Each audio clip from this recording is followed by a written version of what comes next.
I feel like that is not safe there like that. Hang on a second. This looks good. This view is good. And then this, maybe it's too tilted. Hang on.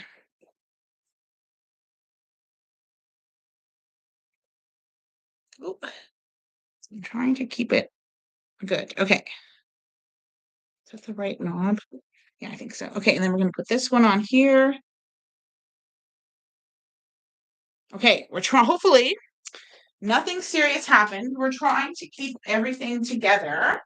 We don't want the cats jumping on anything or distorting anything, causing any kind of problems.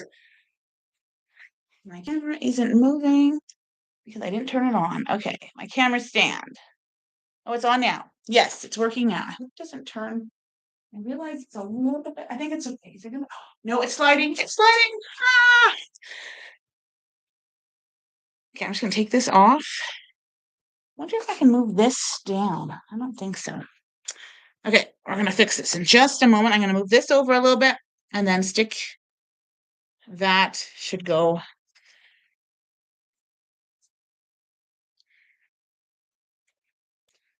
Okay, I think we're good now. I think we're good. Okay, so you can see a lot on, I think you can see enough on both screens. Yeah, you can see my whole sewing machine and then it'll turn. Sorry, the dog's eating plastic. Hang on. Oh, and I told Jojo to pick up everything before she left. But I guess some things got uncovered. All right, prior to all of this, give me another minute. I was sewing something else, but we'll toss that aside and we're going to get started. All right, I think I'm bringing Jack out a couple of times on these blocks. You think so? Let's just focus and we've got this. You've got this. We've all got this. So let's.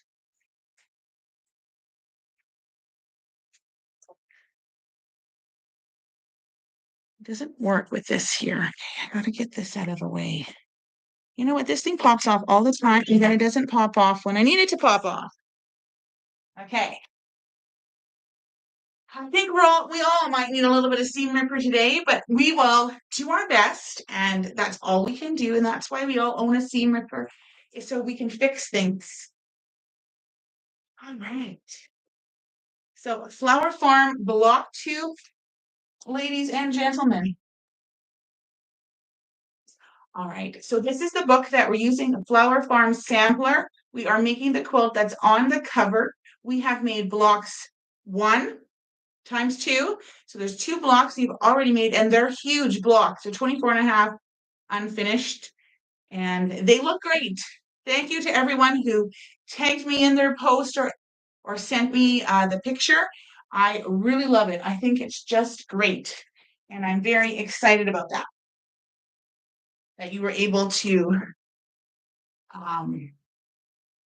send that to me, and that made me very happy. It was such a nice text message to get. Look at what I've made. Look at my fabrics. I think it's great. I am multiple seam rippers. Oh yes, I think everyone has quite a few seam rippers. So again, this is the block that we're making. I can't give you the cutting instructions, but I can we can just make it together if you've cut it out already. So I have all my pieces cut. So I have these ones here, and I have these ones. Oh, and these ones are for a totally different block. So I'll get those out of the way. So there's all of my pieces. I'm using this background today. This is my background, is a polka dot. I decided that the polka dot looked really nice. And I think it'll be kind of fun to have a few blocks with the white, a total white background, and then some with this creamy polka dot background, which is a really fun color. So that's what we're going to do. All right. So this block again is 24.5 inches when it's unfinished. So before it goes into the quilt, it's 24.5 inches square. It's a very large block, which makes a really quick quilt. So you could do, this could be a wall hanging or a tabletop or in and of itself, or you can kind of see the big block up in the corner there if you're on YouTube. And it's just a really fun block. You could take 4 of them and make a mini quilt for a baby. You could do 9 of them, which would make a really nice quilt too. So lots and lots of fun, but let's get started. Now, there's a thing called in here called spinning seams. You can spin your seams. I never do that. I don't find I need to do that. I have done it, and I didn't really notice much of a difference. Maybe a little bit, but not a lot. So I may or may not do that. I just wanted to let you know that there is a comment up on the second page of this block on page 21. It talks about twisting your seams. But again, I don't really do that, do the spinning seams. I just try to flatten it as best I can. All right. So let's start. Let's get started. Okay. I'm so glad all of you are here. Now, next week, just a reminder, there is no class next week. I am in Toronto and there is no class.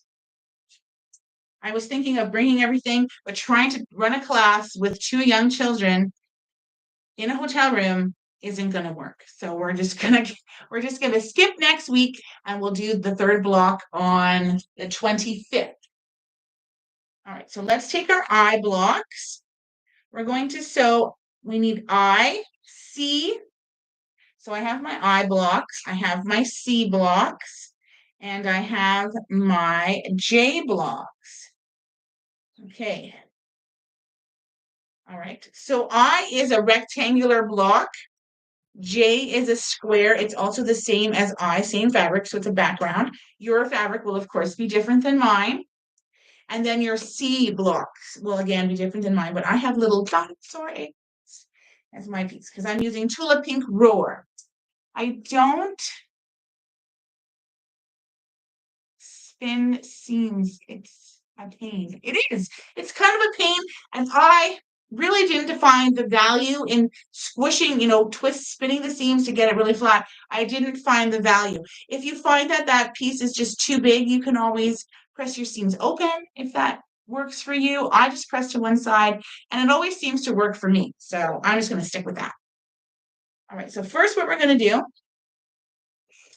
and we're making both blocks at the same time. I have looked through the book, and it doesn't really help to do one at a time because everything is written to make multiple blocks at the same time. Now, why are my pieces different sizes? So we're already starting out. This is not square. So this is, what letter was that? J. It's supposed, it's 4.5. Oh, it is. J is a rectangle. Okay, so J is 4.5 by 4. I said I wasn't give sizes, but I apologize. That is the size. So just be mindful that one of your sides is longer, is wider. So make sure that you're matching up the short seams to this one, right? Because this one is 4. Yeah. So just be mindful of that. You did not cut them wrong. When you sew them together, you should have a little bit of extra underneath. Okay. So I'm sewing with a 1/4-inch seam, and I'm going to chain piece like I did last time. I'm going to sew everything together, all of them at one time. So we're going to sew C and J together. We're going to press those seams to the dark side.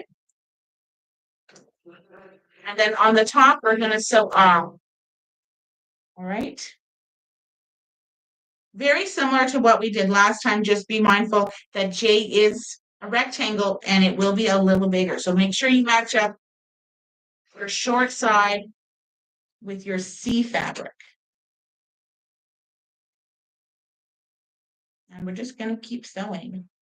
Just keep sewing. I was going to longer today and I just didn't get down there, unfortunately. But tomorrow, I was going to go down and then it was getting late in the day and then I remembered that that we were getting together to sew. And I didn't want to overdo it and be tired to run this, to help to sew with you. I didn't want to be tired. So I just decided, I'll just come home. And I started working on my blockheads. 6 blockheads, the new blockheads, block 3. I started working on that.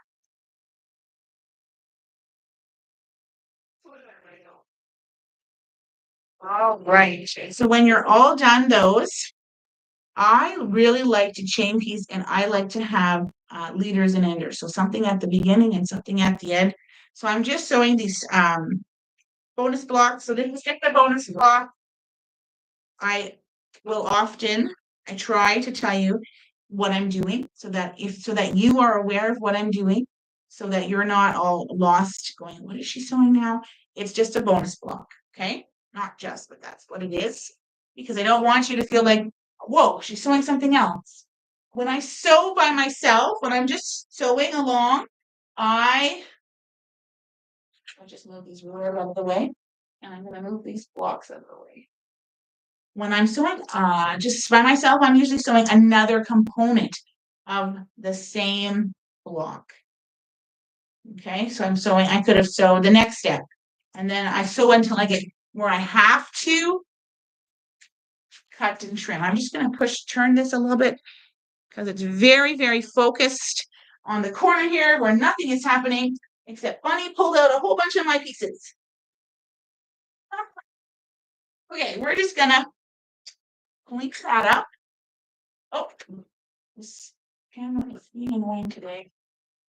I'm gonna have to figure out how to get everything where I want it. There we go. It shouldn't move. It shouldn't do that because I shouldn't be getting up too much. All right. So welcome everyone. I'm so glad you're here.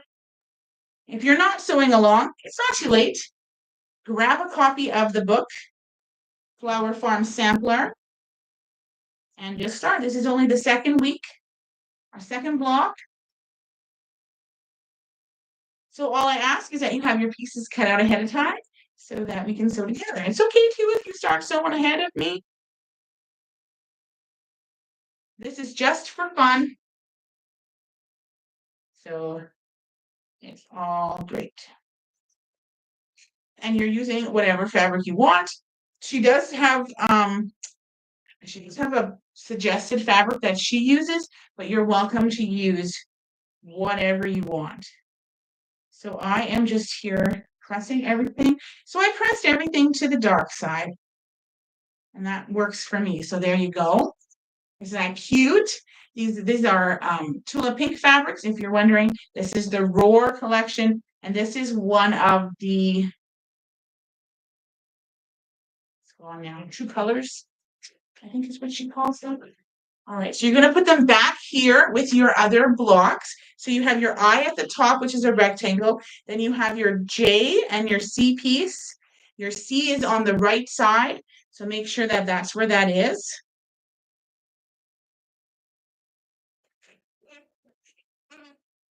All right. So now we're going to sew the I on top of C and J. So let me sew that. We're going to sew all 8 of them like this. This is bigger than this. It comes out to 8 by 8. I wonder if this is 8 inches. I'm going to grab a ruler because my pieces are a little bit big, or that's a little bit small. This one is a little bit small. Yeah, that's only 7.5. They're all only 7.5. How come I cut them at 7.5?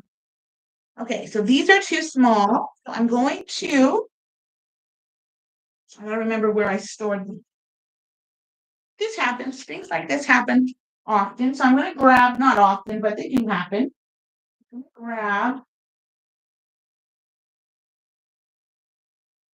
the same background if I can find it here. Oh, no, those are too short. Okay, hang on.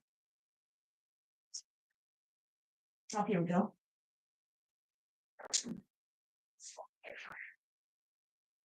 Okay. So we're going to go back over to the cutting table, and I'm going to cut my pieces again. So you have time to catch up if you're a little bit behind or get a little bit ahead. So 8.5 by 5. Okay, so let's cut some pieces here. I just need 8 of them. This doesn't often happen to me, but you know,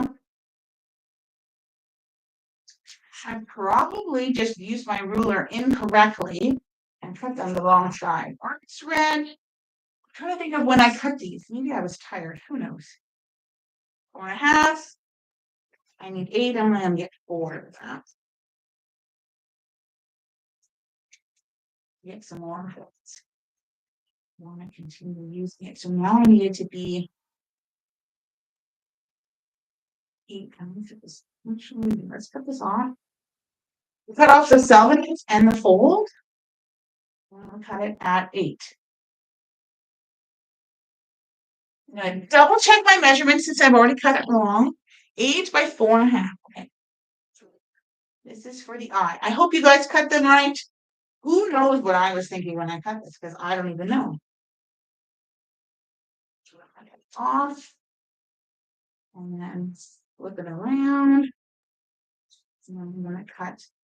At least it was already pressed and ready to go. Wasn't a big deal. I'm not gonna stress about it.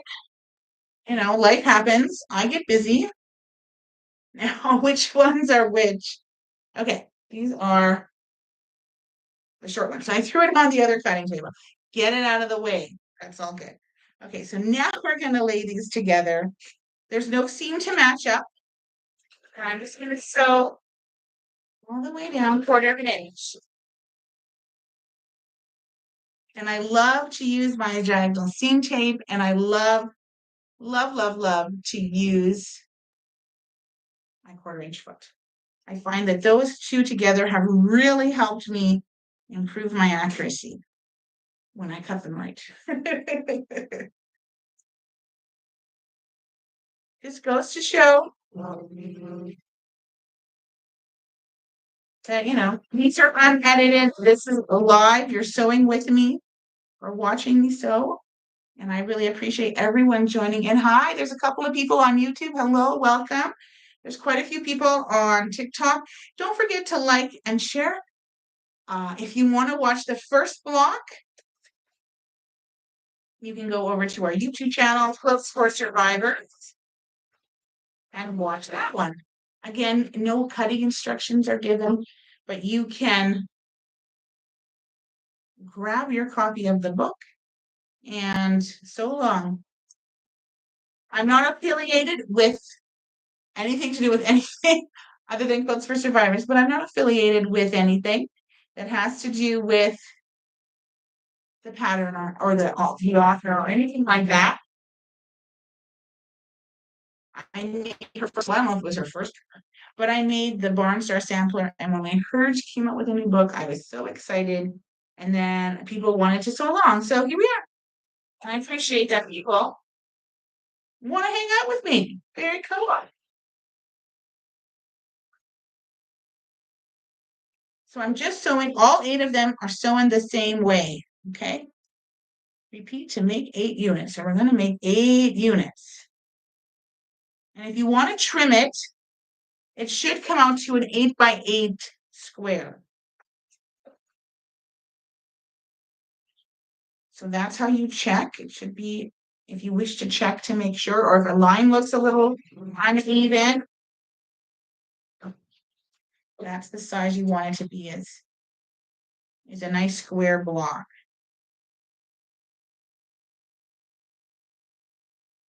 So what we're making right now is the little corner units of our flower. So I'm really excited to see how this comes out. All of my dinosaur eggs. I have dinosaur eggs. I have some stars. What else do I have? I have some Triceratops, which I hope they turn out. I hope they look good in the pattern. I'm not very good with directional fabric. I'm not good at seeing how it will fit into the block. So we'll see how it goes. I don't have that skill. So if you're just joining, we are sewing block 2 of the Flower Farm Sampler. We're on step 1, because if you're sewing along, you will have the book. We are on step 1, coming up to the end of that one. And step 2 plays off of step 1. So you will have to Make sure you do all those. So now I'm going to sew a bonus block. It's just so I don't have to cut my threads. All right. And then I just store my bonus blocks over here. My pile is getting massive. I really have to do something with them. All right.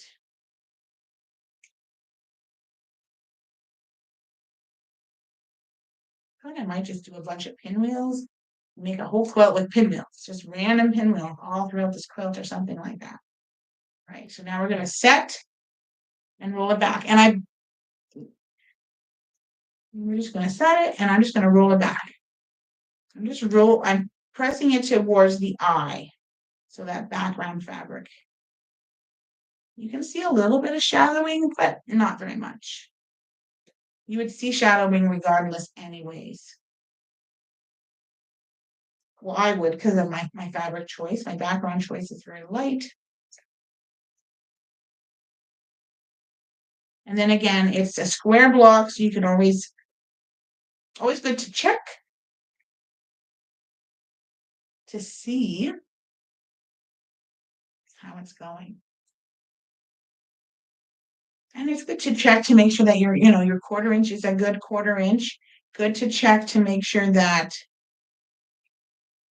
you're not doing anything too wonky or you didn't cut your pieces wrong. Like I did. But now I have some pieces cut for a future project. So yay. Who knows if we need them, but they're there. All right. Looks really good. Okay. So let's see. Oh, I gotta take that down. I don't want it to like hit me, fall off and hit me. Okay, so I'm gonna see how square my block is. Oh my gosh, it's like perfect. Oh. And they're all like that. They all look really good. So there is our first step, our first unit. Now this is step 1 is complete. So we have our I, our J, and our C. And our C is a different color. My little egg is almost perfectly centered on that. And the other ones aren't so good, but that one is really good. Look at this one. That's so cool. Okay. I think that's really cool. Right. So now we're gonna still use these pieces. We still need them. Don't put them aside. So now what we're gonna do is we're going to take a couple other strips and we're gonna add them to that. So now we need F. No, I marked these wrong. No, what did I do here? Oh, I marked something wrong. G is, okay, I got F and G mixed up. I'm like, I cut all of these right. I just put the wrong, okay. So F is a rectangle. Okay, it is a different color than we've used already. This is our fabric choice 14. So whatever you picked for 14, you're gonna have to grab that. Fabric 14 is F, and E, our little squares, they are fabric 13. According to the front of the book, it tells you all of the different fabrics you need and what colors. And if you want, you can go to scan her little thing, and she gives you a little chart to print out. And then I didn't want to cut fabric to stick on there, so I printed off a fat 1/4 bundle of the fabric I'm using. Or if you're using scraps, you can put a little piece of fabric on there, and then you know what colors are for what. If you're just doing each block differently, as long as you have it clearly marked, then you know what you're doing, and that's what you're going to use. So we're going to use F, and we're going to use E. Okay? Excuse me. Okay, so E goes in the corner. Remember, we're making 2 blocks at the same time. So it's block 2, and we need 2 of them. And then we're going to put half of our F's. So 1, 2, 3, 4, 5, 6, 7, 8. I think that's 8. I think I separated them correctly. So we're going to put half of them there. I'm going to take my little stickers off. And half of them down here. Okay. So what we're going to do is we're going to sew a long, I think you can kind of see this, a long strip to the block that we just made, and then our squares go onto our strip down here. So I'm going to sew, I'm going to chain piece all of these two sets together. So I'm going to add this one. So a long piece, an F, along the side. It should touch my I fabric and my C fabric. So make sure your I fabric is at the top.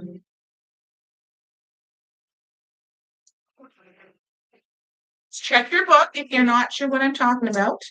And then you're going to, this is how I'm going to do it. I'm going to sew my next component, my E for my F, and then my whole unit is here waiting for me. Okay, so let's do another one. Let's sew the F to the side of the unit we've already made. Okay, stitch that. Always sewing with a 1/4 inch seam. Most quilt patterns are a 1/4 inch seam. Sometimes they'll tell you to do a scant, like just slightly off, but this one is just a 1/4 inch seam. You should get a nice piece. And so I have 2 blocks done here. So there's 1 block, all the pieces are done. My second block, all the pieces are done. The other option is to just sew all of this upper section first and then sew this. However you want to do it. There's no right or wrong. This is just how I do it, and I show you how I do it. All right. Okay. There's no seams to line up on this one. I'm just always checking to make sure that my seam is going the way that I pressed it. All right. Stitch down. Doing another one here.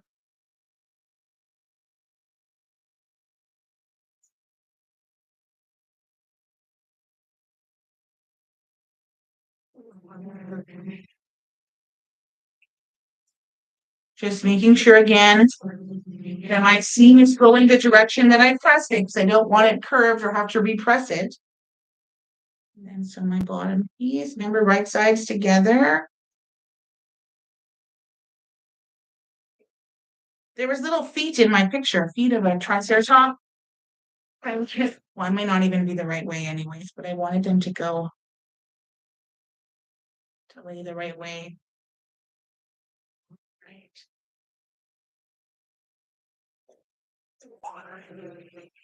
So just like last week, when I'm done some components, I'm going to stick them up on the design wall behind me. That's why it's pretty empty back there. The blocks from last week are just over here. Right. I don't think that these go side by side in the quilt. But let's see. Don't forget they do go side by side. I think I did miss sewing one of the bottom ones together. Well, that's okay. So 2 together now. If I have nothing. Oh no, I did. Okay. How many more do I have? I think I have 3. Looks like I have 3. Yeah. 3 more. So this is my fun fabric. My F and my G are a Starry Night just in the space. I don't know what it's called. I think it was called, let's see. I don't know what it's called now. She always has really neat names for her fabric.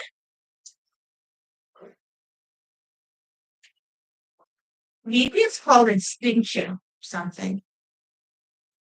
But it was like 2 prints in one, so I just used the top of the print. Because at the bottom, there was like groupings of animals, and I'm hoping that I have that somewhere. Love something. You can't see what it says. It's just too small.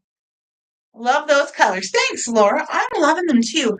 I just hope that it's not too, when I get the quilt together, that it's not too overwhelming.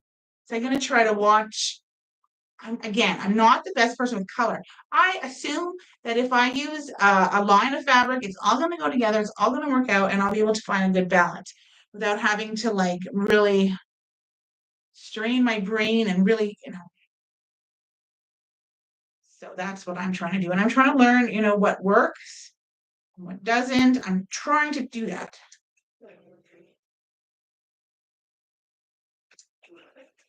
But that's what I'm using. And I really just want to use this fabric. It's really cute. It's a really cute line of fabric. I just think it'll be really cute. Something different. When I made the Barn Star Sampler, I just made each block. I had some fabrics that I wanted to put into the blocks, and then I just made each block individually. And it turned out great. It looks beautiful. I get lots of compliments on it. It's one of my favorite quilts that I've ever made because I'm so proud of it. And because I picked my own colors. I picked where I wanted them to go, similar to what I'm doing here, picking my own colors and focusing on what I think works. And this one, I don't think I changed anything. I think I stuck with the colors that I had picked. With the first block, I did change something because when I got all the colors together, I didn't like the one color. It didn't fit. So I changed it and used a different color. And I thought it looked nicer. And I really do like the outcome. All right, so now it's time for a bonus block. Again, I'm just sewing these. These are cutoffs from other projects that I've worked on. And I'm just making sewing little cutoffs of a half square triangle. That has nothing to do with the pattern. So I'll try to remember to shout that out when I do it. Now there's a really big storm cloud overhead that the power doesn't go out. If it does, I apologize. If it does go out, I'm just going to keep sewing and we'll see how it goes because I won't have any internet. I might still have data. So my cell phone might work, but the TikTok might stay on. That one might go off YouTube. I don't think anything will happen, but I just thought I'd give you a heads up because that storm cloud came in pretty quick and it's really dark out there. So what I'm going to do is this is the top of the unit. This is the bottom of the unit. I'm going to separate them like that. So I'm going to leave these two attached and then less chance of error because they're in the right order. And I'm going to leave them like that. Now, if they get confusing or if this little thread here gets in my way, I will just cut it. But for now, I'm going to keep them together. Oh, there we go. So I should have 8 components here. You should have 8. And then let's think about how we're going to press this. I'm going to press this one. I'm going to press the rectangle part. So press this towards the right. Yes, I think that's what I'm going to do. It works good for my fabrics and it works. And then I'm going to press this bottom piece towards the pink, towards the same color. So press everything towards the F. I think that's our best bet. That just stands. I was making a block the other day. I don't remember what block I was making. And I couldn't get it to, it was just, I measured it and it was wrong. I'm going to sew this together just so we know what we're working with here. You can keep pressing. I'm just going to sew one just so we know what we're doing. And if you're a little bit, maybe you're a little bit behind, you can catch up. But I was sewing a block and then I realized that I hadn't pressed it correctly. It had a little bit of a lip. And when I pressed that seam nice and flat, my block actually came onto the side of it. Because it was quite a bit, it was more than a quarter of an inch off before I pressed it correctly. So that's where we want to make sure that we're pressing really well. Let's make one piece there. Okay, so this is again bonus block. I'll sew all 7 of the other components at the same time. Ooh, I also, if it really starts pouring, I might have to run down and close all my windows. I have all the windows open in the whole house, everything, the patio drawer, all of the windows, except maybe I didn't open JoJo's window. That's the only window not open, and the basement windows. So this is where we're at, and this should be square. Is it square? I think it's square. Yeah, square, 10 1/4 by 10 1/4. So that's what we're going for. So I, J, C, F, and F, and E. Okay? So I'm gonna leave that right there because I think we still have to add to it. We still have to work with it. So we're not finished with them. I'm gonna keep pressing now. I'm just gonna keep pressing my block. I hope you're having fun. I hope that it's helpful to do it together. I think doing it together helps us stay on track, helps us get them done.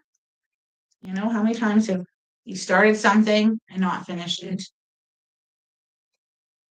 Right? Because we got busy or we got bored or it got frustrating. So we're going to stick it out, quilters. We're going to stick it out. This goes on until October because there's 18 blocks. There's more than 18 blocks in this quilt, but there's 18 blocks for the pattern. We're going to sew each one of them together. And I know that you might not always be here. I know I'm not always going to be here, but we're going to sew all the blocks together. If you're going to be away, go ahead. I mean, there's no time limit. If you want to sew all the blocks together, you do that. You go and do that. I'm going to stay to schedule. I know I said I was going to make a schedule, but I think I'm just going to go week by week and let you know. If I know ahead of time that I'm not going to be here for a certain day, I'm going to let you know. Okay.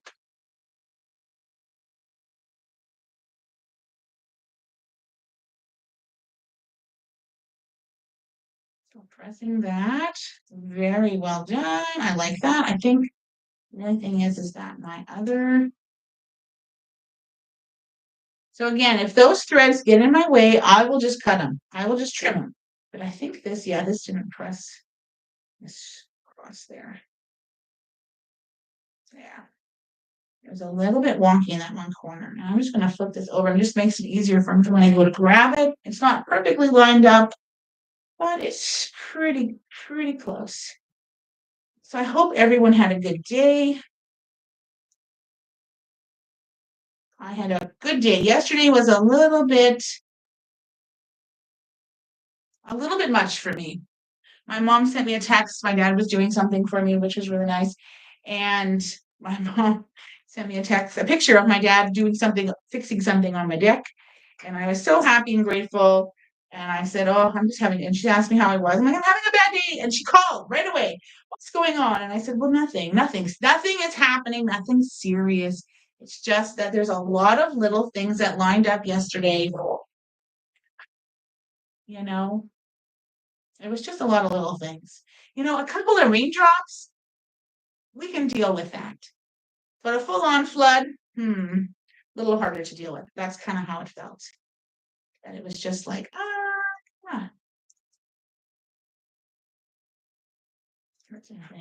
and just felt a little overwhelming.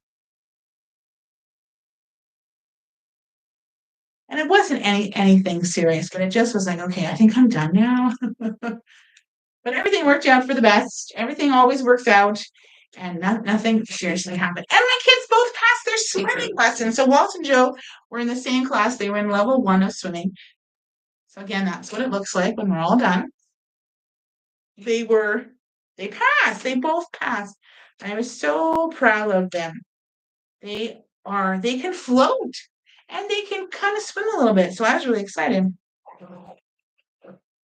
They're still a little nervous, but I'm hoping over the summer, the days at the beach, that they'll get a little braver. And they'll be swimming in no time because now they have some techniques. They know they can do it. So I think that really helps with me.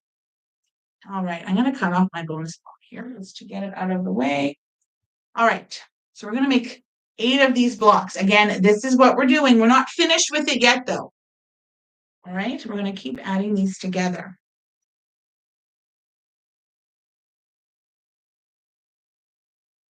Lining it up. There is one little seam here that we've got to line up. But other than that, that's it. I think I pressed the seams well enough that they're gonna stay the way I press them. I don't know why they decide to. Now, there is another seam down here, but there's no seam to match up, but you do want to make sure that it stays pressed the way that you've pressed it. Ooh. Everything's blowing off. I have the windows open up here because it's a nice, there's a nice breeze coming in, but now the breeze is getting a little bit wild. So that's what blew off of over there. I'm gonna just pick them up only because I don't want the dog to run away with them or the cats or something. Just let me. Oh, sorry, I gotta close these a little bit. Is it raining? No, I don't think it's raining yet. Oh, it might be raining. Okay. Okay, I'm gonna run downstairs real quick and close some windows, and I'll be right back. I just don't want a flood. I'll be right back.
Oh, that's something. Okay. Well, good thing it's down my. It's hitting the window. It blew down my. Oh, it blew down. Almost everything's off the design wall now. And it's pouring. Okay. Thank you. Thank you.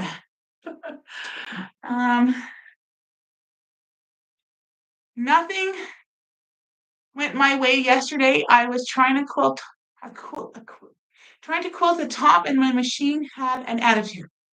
Oh no! Had to rip out the stitches. Oh my goodness. Forest fire smoke and air quality here has been really, really bad, eh? We had some last week, I think it was. Excuse me, we had some last week. Bad air, low air quality or something. And it was really, it looked hazy outside. I'm glad you're safe. Yesterday was just one of those days, you know? Yeah, just rough day. But we survived. We survived it, and we can move on to a new day. And you know, and sometimes you just have to go, you know, like what I did yesterday was well, that's it for me today. And I just at first I was like, oh, frustrated with myself. Then I just said, you know what? It's just not going so great for me. And I'm gonna I'm done. So then I, made a nice supper and I didn't take the kids to swimming. I met the kids after. There's a lot of things that happen that we can't control. Sometimes you just have to walk away. Yep, exactly. Oh my goodness. Sorry, guys. It's just coming down. It's coming. Big, big raindrops. Good for any forest fires in our area. Good for the plants. I mean, I haven't had to water my lawn all week. Looks great. It's growing like a weed. It used to be, I was hoping that it would be dry by morning so I could cut my grass, but what grass is back there? There's a lot of clover back there now. But I was going to cut it. But there's that. I can't. It's too wet. Now it's wet again. But our medicines, oh my gosh, the medicines at the studio are growing well. The strawberries I planted are growing really well. I am So thankful. I haven't bought any flowers yet. I'm just nervous about, I always get a little nervous when it's something that has nothing to do with shipping out the quilts or with the quilts.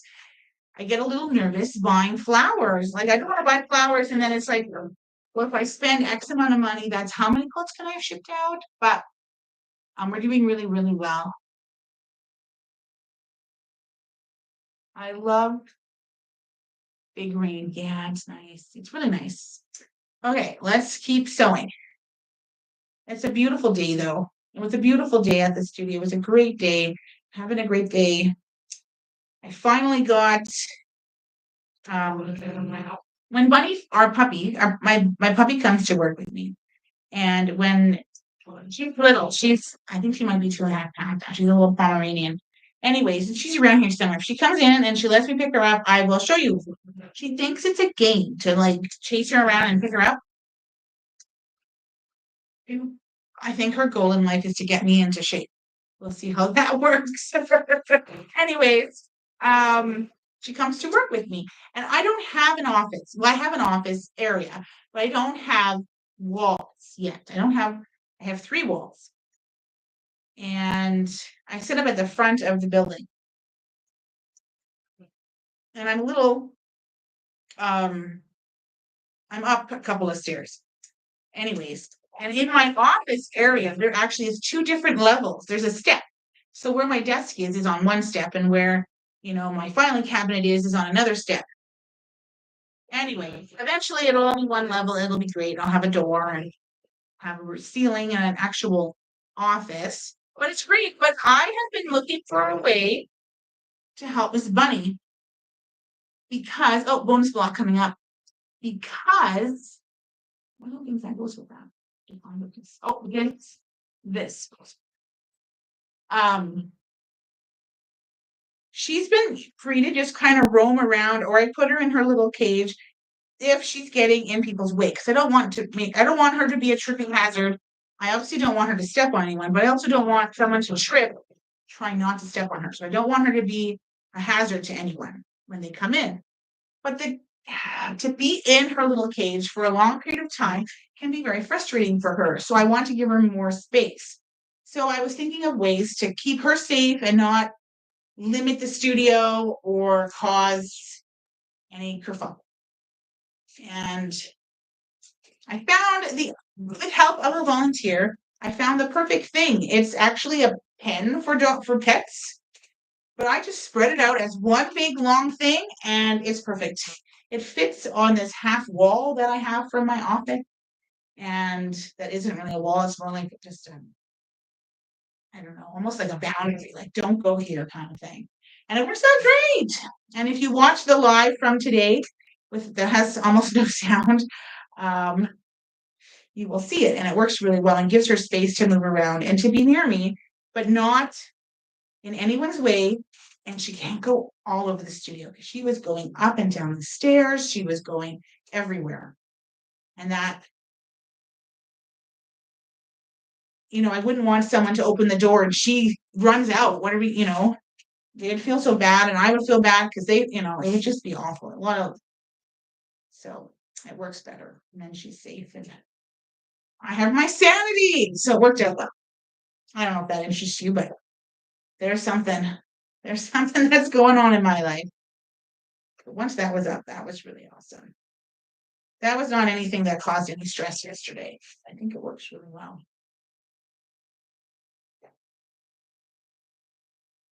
And once I get a wall, it'll be fine. I can just have a wall and I can close the door if I don't want her getting out, or I can have a little gate there or whatever. Okay, so now this is how our unit looks, just like the one I showed you before. They look really great. Now this is where you could go and do your spinning seams. You have to go here, take your seams down to take all your stitches out of the seam you already did, and then lay it flat. I don't know that is I don't feel that that's very bulky. Now, if it really is bulky or you get a lot of bulky seams, you can use this Easy Press pen. And all you do, I don't know what's in it, some kind of a liquid, you can put it on your seam that you want to get really flat or that you want to lay really nice. So I did it on these two. Okay. I don't know what it is. I don't know what's in it. It's called Easy Press Pen. It's from Acorn. It's got some kind of a liquid in it. I don't know. It doesn't damage the fabric, hasn't discolored any of my fabric, but that seam now is really, really flat, like really flat. Like here, I don't know. I know you can't really tell this, but there's a bit of a bump there. Now there's no bump. And I didn't do anything other than just put it on there, and it's gone. It's less bumpy. There's less of a ridge there. There's a ridge here, and here there's just less of a ridge. There's still a ridge, still a little bit of a layer there, but it's less. I don't know. It just works. It works. And I don't use it all the time because it's really, I looked at the price to get it. It's expensive. It's probably even more now because it probably comes from the States. But it works for those difficult seams that you can't seem to lay flat. So again, it's the Easy Press pen. I got it in one of those So Sampler boxes. So I hope they put that in again. Certainly like. So you can check these out. The size that it needs to be is in the pattern, so you can check and make sure yours are that size. Let's take a look here and see if we can get that. I'm gonna lay it over here. I'm pretty confident that mine is what it needs to be. And it is, yay! And they don't look wonky. After you sew for a while, you can see if it's crooked or a little off. You can kind of tell. So if one's good, and nothing looks bad, I'm going to leave it because it probably is just fine. All right. So we're moving on to step 3. Step 3, we're still working with our same unit here. This is our corner unit. And we still have one more step to do. And then our block is like over half done because these are really big units for the block. We need a center unit and then just little side units, which don't look too difficult. Okay. So we need to take K's. And there are background, whatever background color you're using, you should have a bunch of them. 32 of them. Holy moly. 32 of them. And you're going to do 2 corners per block. So with our block laying this way, the way that we've constructed it with our little E square down in the lower right corner, you're going to take your K squares and you're going to either draw the line or press the line or use your diagonal seam tape or your, some kind of a seam guide.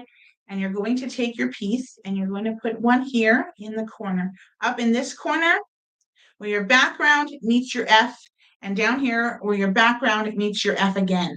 Okay. And you're going to sew one here and one here. And that's where I get all my little bonus cutoffs from. It's from here.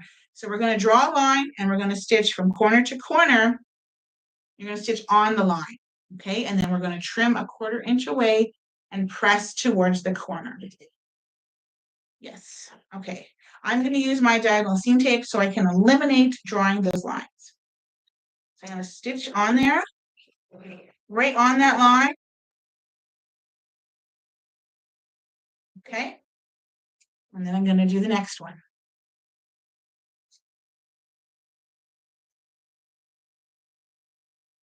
You have 2 options. You can cut it now, sew the other one, and keep going. I'm going to chain piece them through.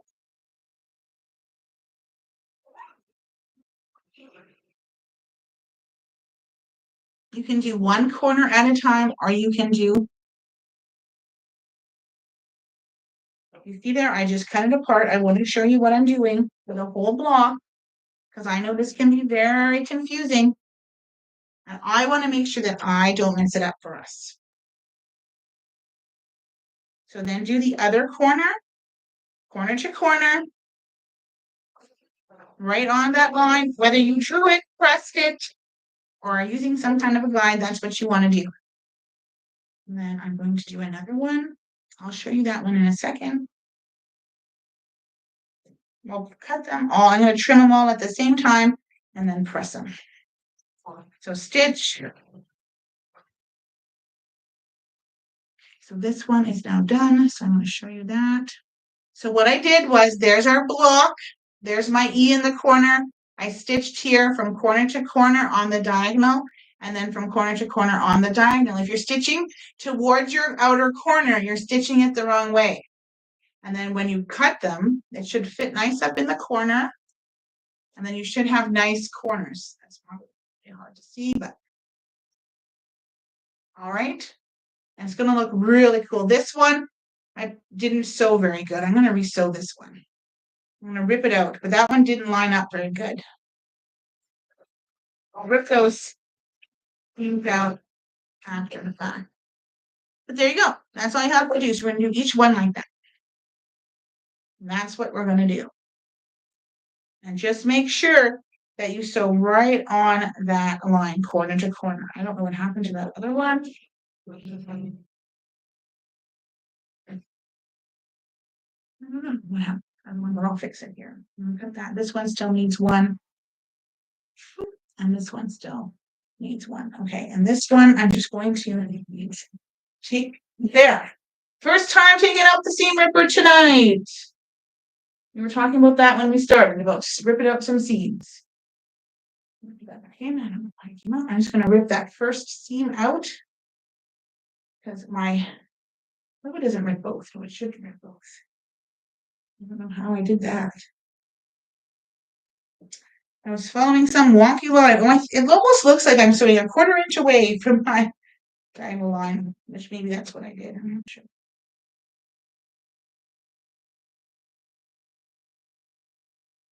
And just like that, the rain has stopped. Quick, fast and quick.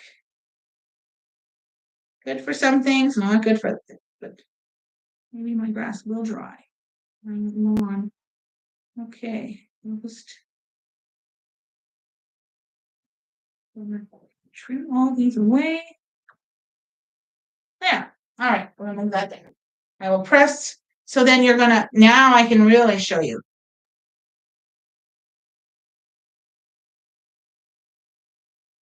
That's what it looked like. I haven't trimmed them yet. I just pressed it back. All right, that looks so much better.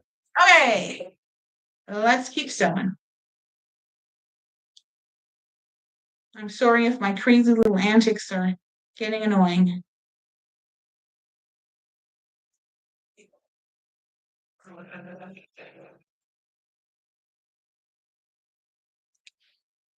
Right. So block number 2 of the Flower Farm Sampler Quilt.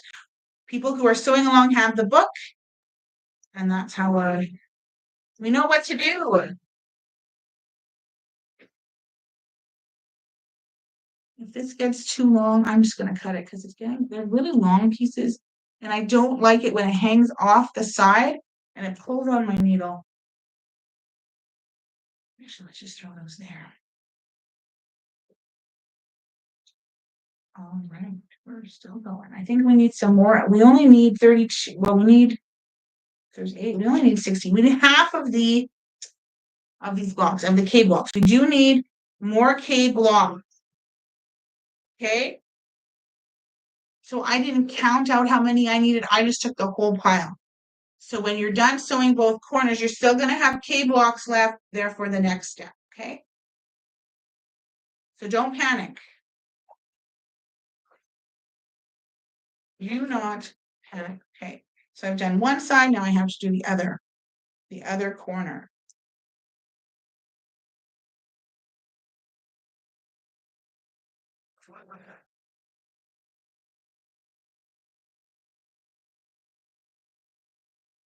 And again, just snipping some of these off so they're not dragging and stitching. Right.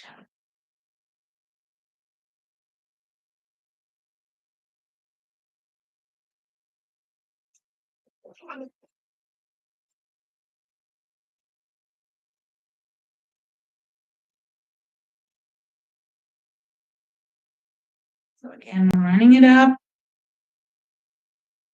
making sure everything is nice and even. When I'm lining them up, I want to make sure that everything is laying it flat, that my seam's going the way I want.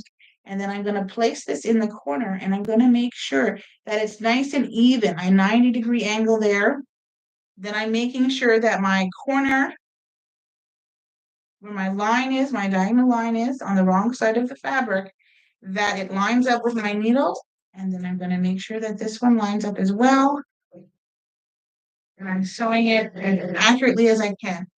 That's what I'm trying to do. I'm going to just cut these apart here. I'm going to grab another one. I got 2 or 3 more to do. Both sides. So again, lining it up, making sure it's nice and straight. If I piece it well, then I'm going to sew it well. If I can get it connected well, it's going to go together really well. If I'm sewing it and it's not straight, it's not going to sew straight, no matter, even if my line is perfectly straight. If the piece I'm putting on isn't straight, it's going to be crooked. It's not going to look right. I don't pin, but you can pin. I say that once in a while. I'm not a pinner. You can definitely pin. Just make sure that you pin out of the way of where you're going to sew. Or move your pin. Don't sew over your pins. That could end up in disaster. Okay. I need a bonus block.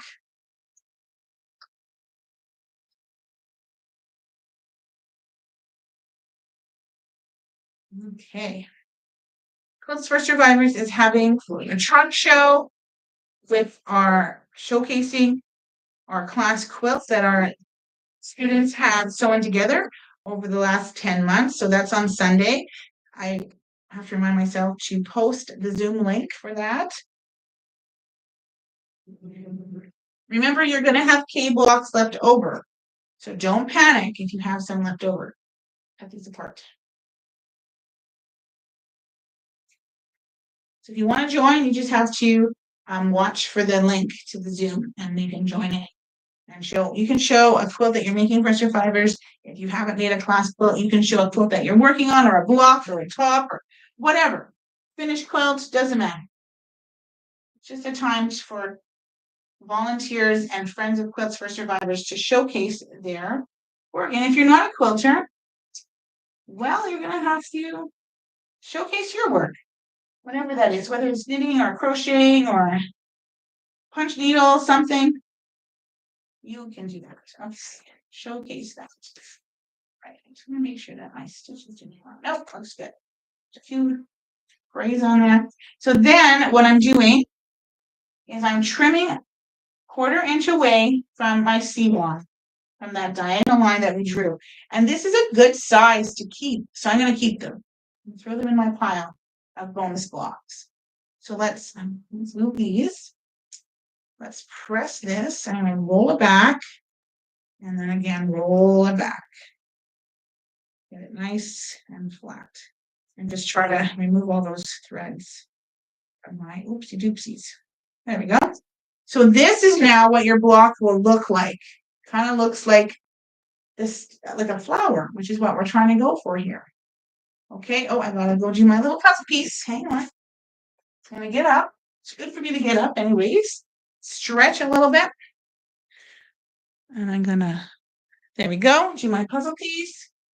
And we're right back in business. Oh my goodness, we've been doing this for an hour. Okay, but we're making good progress. Your fabric colors are so cute. Thank you.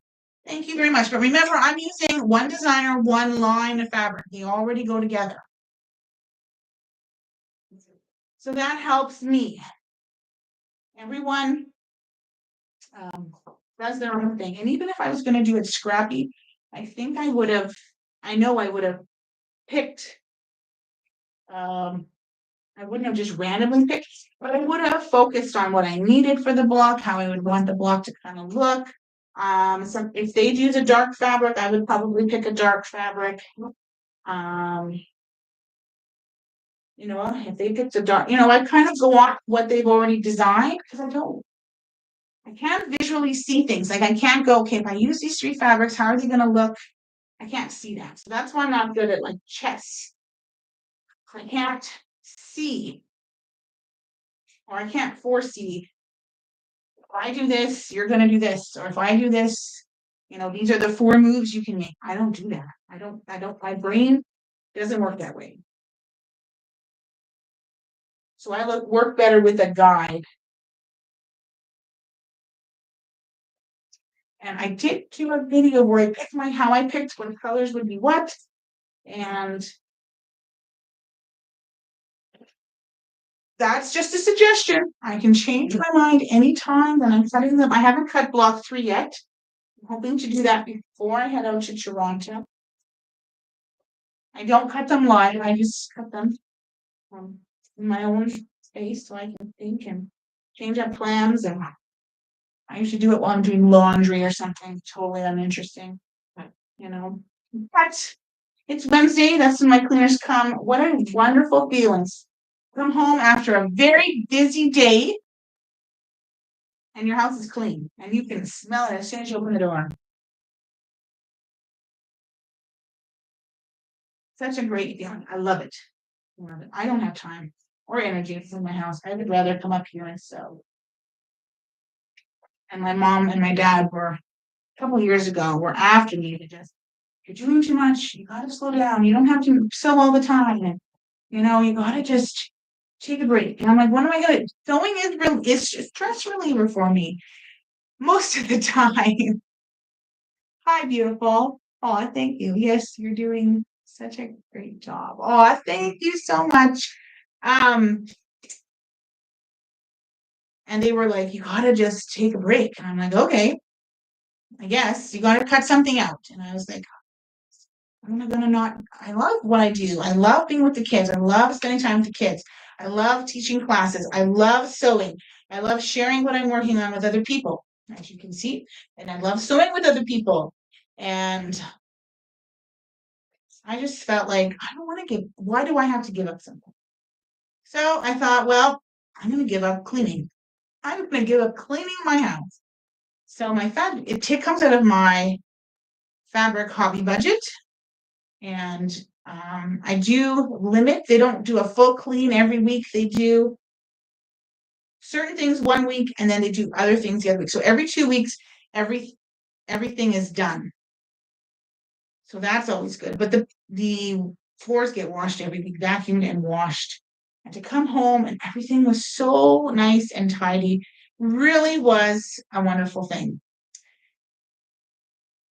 Really was. I went through our front, like when I came home, my front porch was so clean. But I had gone through it and put a lot of the kids' junk away because they don't know, the cleaners don't know where the junk goes. And I had put it away because everything just kind of gets left in the porch on the bench. So I treated myself to that. And then my sister she's busy. Both her and her husband work. They're very busy. They have 2 young kids, like Jose's age and younger. And she said she's finding it hard to work full time and, they want to do things on the weekend. I said, that's how I felt. Like, I just felt like I spent a whole weekend cleaning. It's not too bad if the kids are at their dad's, but if the kids are home, they don't want to stick around and clean. They don't want to do that. And it's hard to clean. There's a saying that I read a few years ago. It said, cleaning your house with kids in it is like eating Oreos while brushing your teeth. It's not very effective. So, are the kids in soccer this year? My kids are not in soccer this year. They don't really enjoy soccer. So they are not. And Wallace has some trouble with my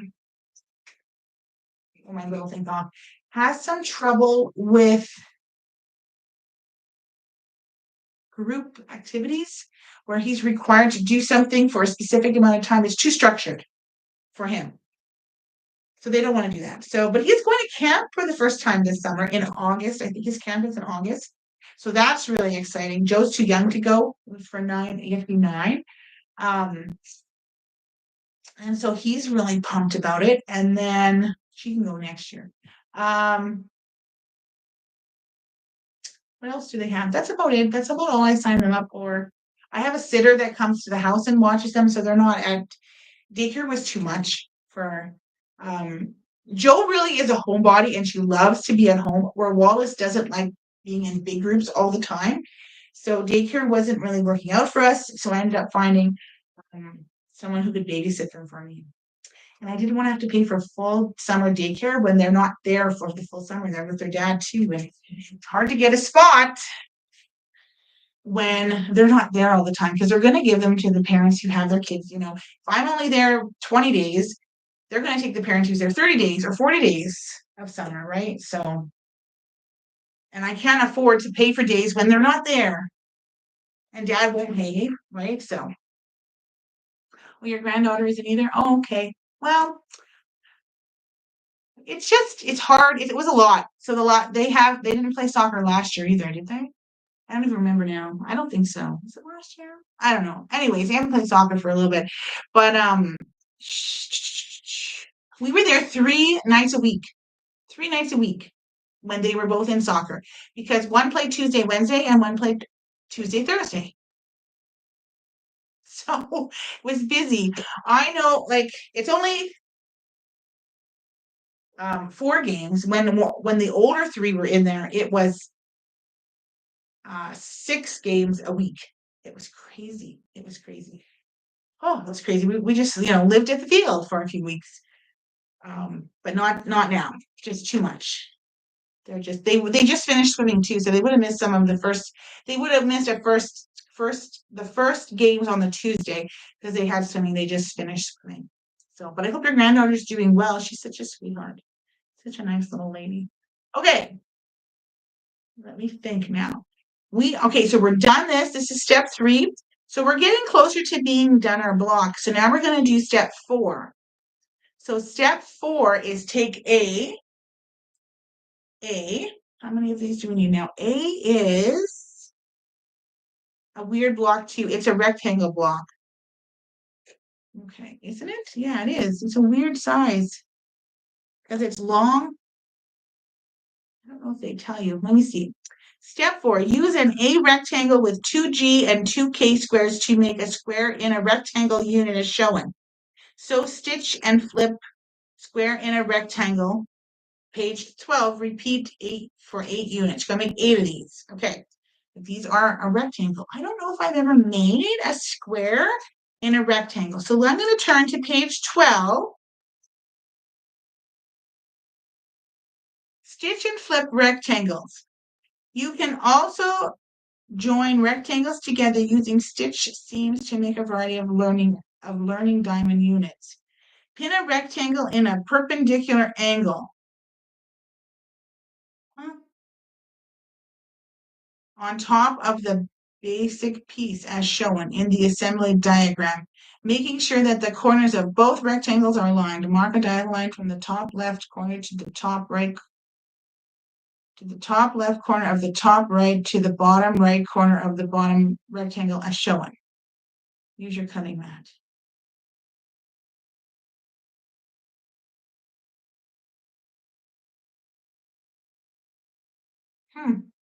I don't think that doesn't really seem stitch and flip square in a rectangle. Oh, that's what I want. Okay.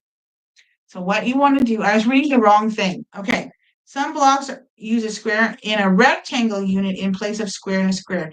Units that would otherwise need additional fabrics added to the top or bottom edge. Okay, so the reason we're doing this is so we don't have to make them any bigger. We don't have to add fabric to the top or the bottom. It'll be the size we need to fit into our piece, okay? So you're using it as a rectangle. So your short pieces on the top and bottom and your long pieces on the side.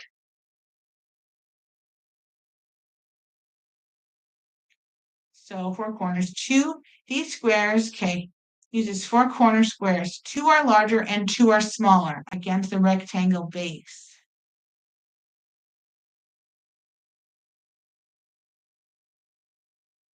Okay, you're going to have a larger overlap. Now square and square is a small overlap. This you're going to have a larger, and some of your blocks are going to be different sizes. So our K blocks are 3.5, and our G blocks are 2 3/4. I don't know who that is. Let me put this on Do Not Disturb. Sorry.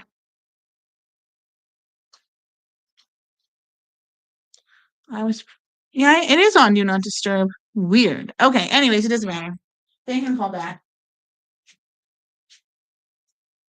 Okay, I don't know. I don't recognize the number and there was no name. Just said where they were calling from. Okay, so what we're gonna do is we're gonna do one, full one, and then we'll make the other 7, okay?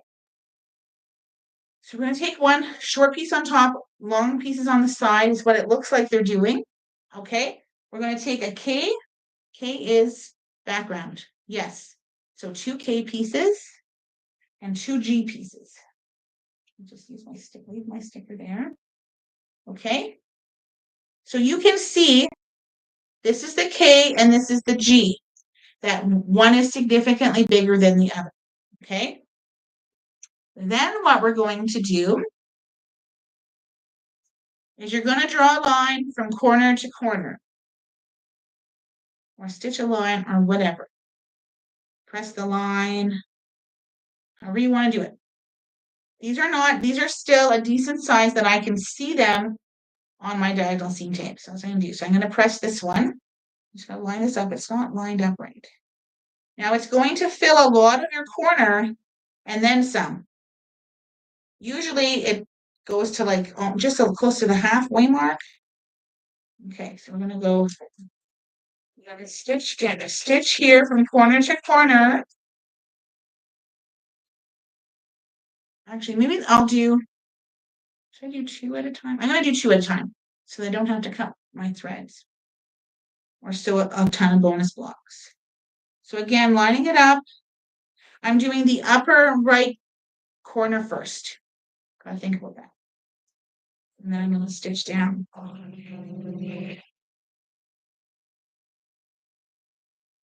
Put it behind. Oh, here they are. Okay. So then I'm going to fold it back. I haven't trimmed anything. I'm going to do the opposite corner, but I'm going to fold this up so that I don't accidentally sew over it. But I don't think I would because these are really small. Let's see. Do you even have to push that away? You do not. You will not sew over it. So I'm going to do the opposite corner with the smaller square, the G square. Okay. So I'm going to do that now from corner to corner. So we're going to go. So let's do that again in the opposite corner. You can do opposite corners. You can't do the 2 tops, the 2 bottoms at the same time. It won't work because you have to trim. Okay, so again, stitching down. Okay. So now I'm going to come over to here to the cutting. I'm going to trim this off 1/4 inch away from my stitch line. So Creative Grids have this nice, very defined 1/4 inch line, and I stick my 1/4 inch line on there, and then I trim away. I'm going to keep that for my bonus block. Then I'm going to trim this one as well. And this is big enough to keep, so I'm going to keep it. So I've done 2 corners, and we're going to have to do this to each one of these sets, okay? And it usually tells you where to press it. I think, no, it doesn't tell you where to press it. Well, we're going to press away. We're going to press away. Don't square anything up yet. So there's half the block. Okay, I've never done these before, these square in a rectangle. Never done this. So we're learning something today. Maybe you've done this. I've never done this. So give me a like if you've done this before. Actually, yeah, give me a like if you've done this before. Well, because that makes it well. Okay, if you've never done this, give me a like, because now you can give me some likes if you've never done this before. Okay, so we're going to take the one that we've done, okay? And we're going to now do the opposite corner. So we're going to do this corner and this corner. Just remember to put your same fabric block with the other ones. You got to match up your pairs. You got to keep your couples together. So lining it up, making sure it's nice and straight at the top, nice and straight at the bottom. Thank you. Yes, never done this before. We're doing it together. So you draw that line on the wrong side of your fabric from corner to corner. You're going to sew it. Okay, so let's sew that. Now remember, there's going to be a bigger overlap. We're going to see it. We're going to know. We're just going to go with it. This would eliminate adding a strip of fabric at the top. Yeah, okay. So let's do that again because I've made 2. So we're going to trim. I'm going to trim it right here. I know I can trim over there. You can kind of see, but not really. So let's trim that lining it up, 1/4 inch seam, cutting it away. It doesn't have to be perfect. You can use scissors because you've already stitched it. Okay, I like to use the rotary cutter because then it's accurate. I don't cut well with scissors, not straight any. I don't cut straight with scissors, what I should say. So setting my seams, rolling them back. If you do all of them like this, then your overlap piece will look the same. Okay. Okay. I think, yeah, that's okay. And we can always trim them up after. They're a little wonky. This one seems like it might be a little bit off. That's okay. So let's grab 2 more of the K squares. Because I need, oh no, that one I already did. Let's grab another one of the G squares. Okay, doesn't matter which one you start with, as long as you put them both down. So again, lining it up so you get that nice straight line. Then we're going to sew from here to here. Okay. So stitching on your line, and then we'll trim them again. Itchy foot. Oh, I guess we can do 2 of those. Okay. And then again, stitching.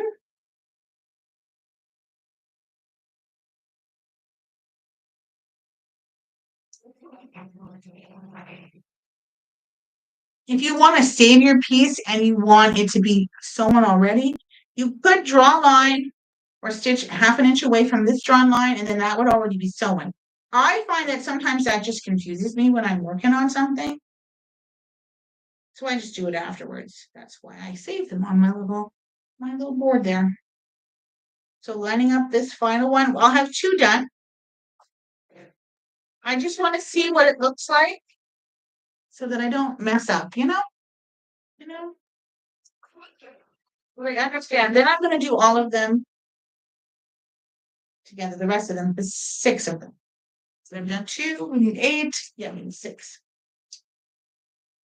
Okay, this class might take a little longer, but we're almost done. This is the second last unit you need to make. Then you're making a square and a square and we're done, which is the center. So you're making 2. We're making 2. So don't stress. We're doing great, folks. We're doing great. So there's my little bonus blocks.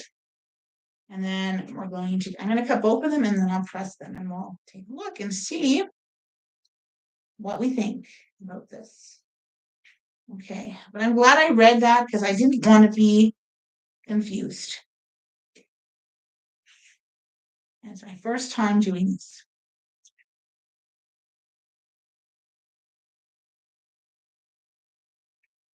Set and pull back, set and pull back. So it's just at the top that you get that extra little bit of a seam there, not at the bottom. The bottom looks just like a regular square and a square. It's just the top piece where you can see that it overlaps a little bit more. There's quite a bit of overlap. There's a lot of extra fabric up there. There's quite a bit, actually. So from the point up, you have an inch. A full inch from this point here up, you have a full inch of extra fabric. So how cool is that?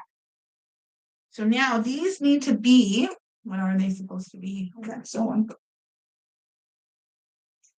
5 by 5.5. So I have a 5.5 inch square ruler here. Yes, I have an obsession with rulers. I love them. I love them, love them, love them. Well, this is not a 5.5. That is, what is it? No, it is a 5.5. I have extra fabric. Okay. 5 by 5. That's 5.5, isn't it? Okay, I'm losing my mind here just a little bit. Yeah. Okay, what did it say? I have extra. Maybe I cut my pieces a little bigger. I'm not sure. Okay, let's see. It's supposed to, oh, maybe you're just supposed to trim it down. 4. Repeat. Stitching flip.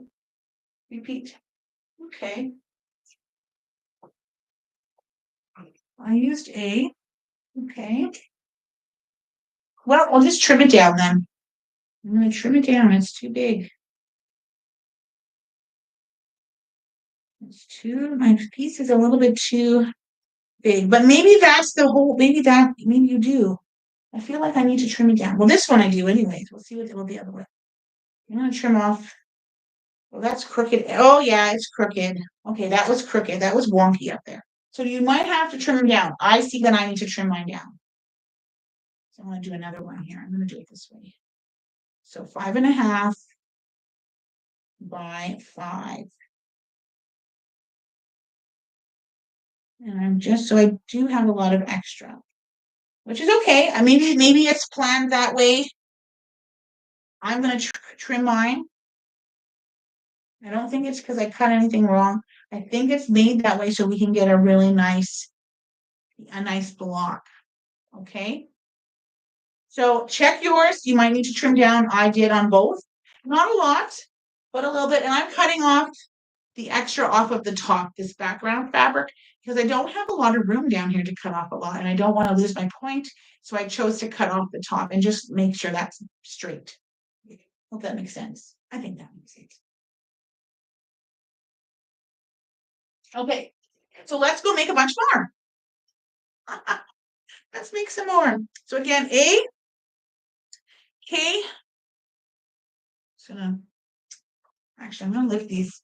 I'm gonna throw those on there. Get them out of the way. Just because I don't want to knock anything on the floor. I don't want to lose anything. Okay, K and G. Now G, we do need some G's. Well, that's a totally different piece. Okay, we do need some G's for the next round. So if you should have G's left. I like to know if I'm gonna have extra pieces left over when I'm done, because then I know I didn't make a mistake. I didn't forget something. I messed up with them. So I'm gonna do each corner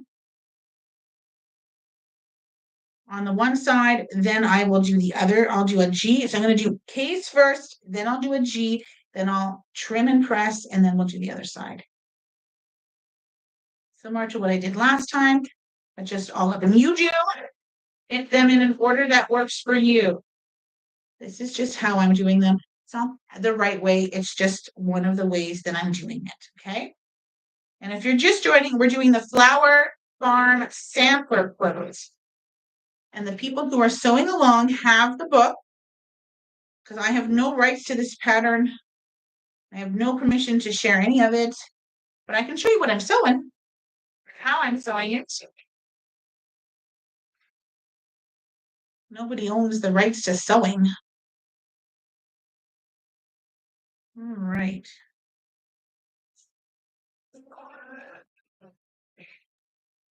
And just a reminder, there are copyright laws. Follow them.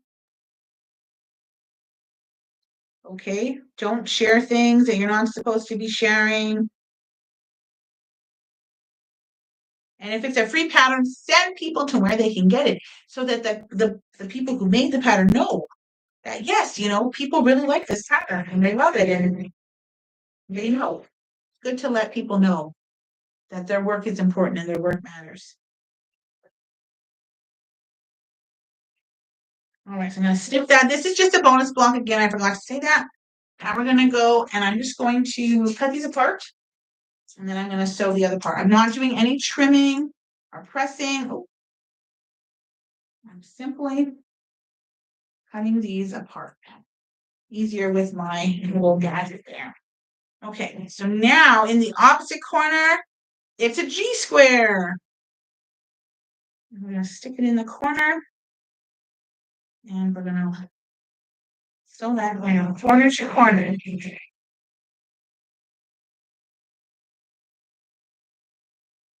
This is what we're doing. All right.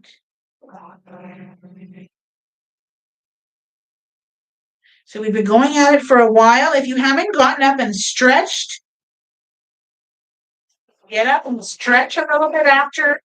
We'll get up and stretch after these corners are on. We'll just get up, do a little stretch, because I don't have to get up to go to my ironing board. I'm going to iron right next to my machine. So we'll get up, we'll do a little stretch, and then we'll get right back at it.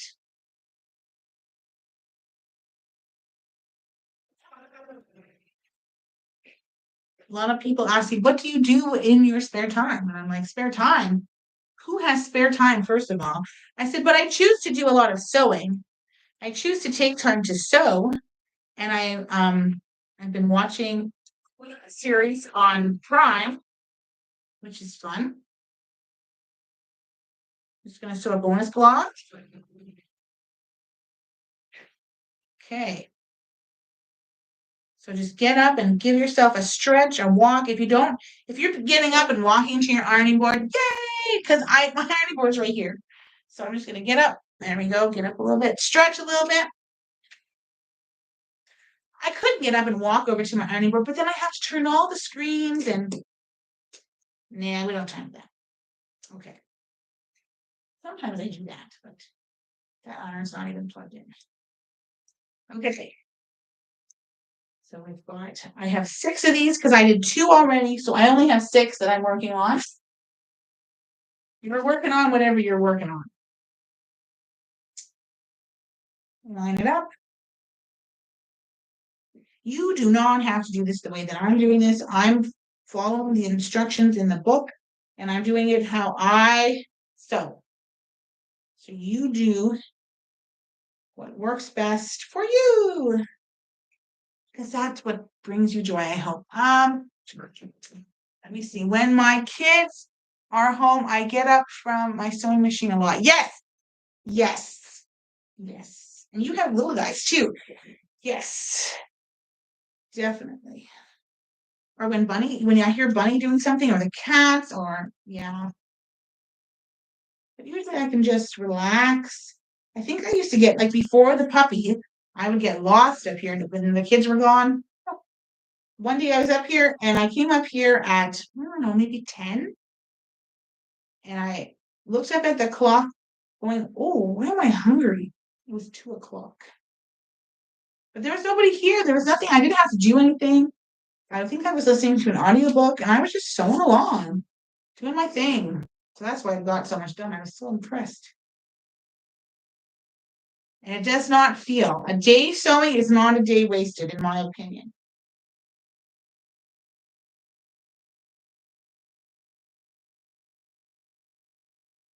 And some people ask, why are you single? How come you haven't found anyone? Well, I've been married twice, so I'm not that excited to find someone. And I need someone who understands my need to sew. It's not that I don't want to go out, it's just I really like to sew. Sewing brings me a lot of joy, gives me a lot of peace. It's something that I can do that's for me. Even if I don't keep the quilt, all of this piecing, all of this fun is part of it too, even if I don't even keep the quilt. Because I'm not making it to keep the quilt, I'm making it to make the quilt, to do the pattern, to see how well I do it. This one I'm going to keep though, for 2 reasons. I want it because I have the first one, and the second reason is it's Tula Pink fabric, and I really want to keep it. I really want to keep this fabric. And Joe loves dinosaurs, and I just really want to keep it. Okay, I think, yeah, this one I'm going to keep. Okay, so let's sew the other one. Now, again, it doesn't matter if you start with the bottom one, with the small one or the large one, just as long as you do one in each corner. Don't mess them up. You've got to have a top and a bottom because it's not a square. Just remember that. Okay. Okay, thin cotton. Don't forget to share, like, follow, so that you're notified when I come live. I come live randomly. I had someone ask me for my schedule the other day, and I was like, other than the Wednesday sew along, I don't have a schedule. I just come on when I'm in here, unless I'm in a hurry or something, unless I don't know, need to focus. But even then, it's another way. So the other day I was sewing those letters together for Shibahat, the really big letter. Oh my gosh, it turned out so pretty. It's on the long arm. I got to get it quilted. Part of the stump is that I have an idea, but I don't know if I can execute it. So I have an idea. I just have to be able to execute it. Because it's free motion quilting. It's not computer-owned. So I have to be physically down there and I have to do everything. So.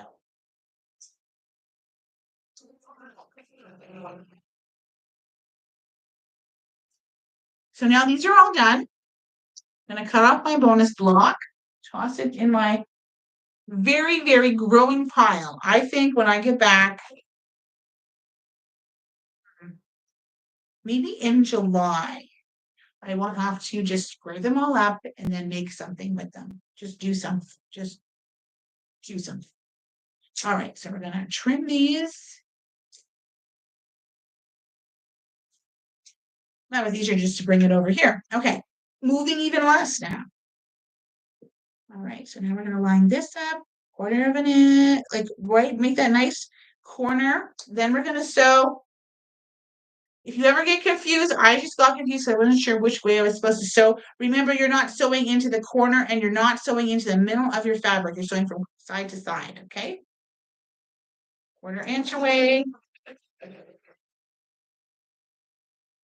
If you're making these, you're doing a great job. If this is where you're at, you're doing an excellent job. If you're a little bit behind, hey, there are no quilting police. There are no stopwatches. This is not a race. We are just sewing it together. And don't remember, you have extras. Don't panic. I looked over and went, why do I have so many? And they're for the other square, for the square in a square. This is a rectangle in a square and a rectangle. Square and a square is easier to say. Square and a rectangle. Rectangle and a square. The other one is definitely easier to say. And then we're going to trim these up. These are 5 by 5.5. Ooh. 2 more to go. And I am done these. And then we're going to start our square in a square. And that's our last piece. And we only have to make 2 of them. I'm pretty sure. I could be lying.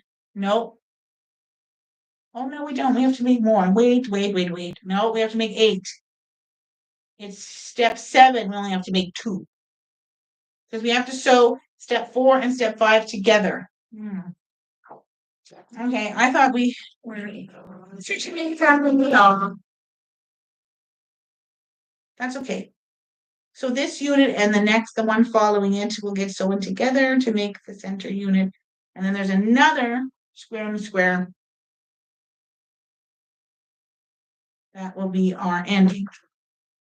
Our last one. We'll have to make 2 of those. We're getting there, folks. We're getting there. Is the B the center? So cute. So my center, that's the center of my flower. That's okay. US blog coming up. These are now new fabrics. Okay. So let's go over. Oh, I left my cut going there.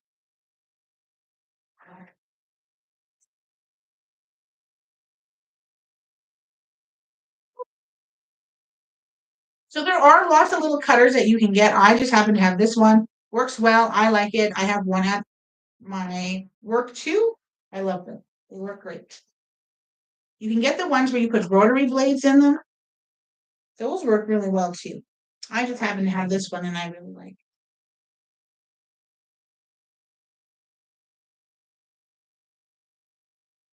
So I'm going to trim everything 1/4 inch away from the seam, and then I'm going to press everything.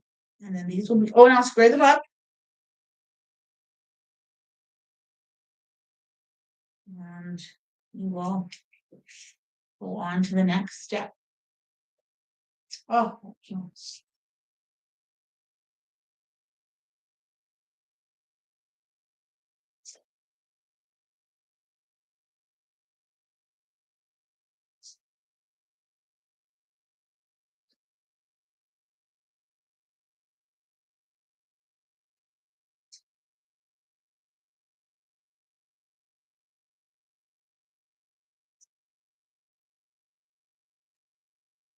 No.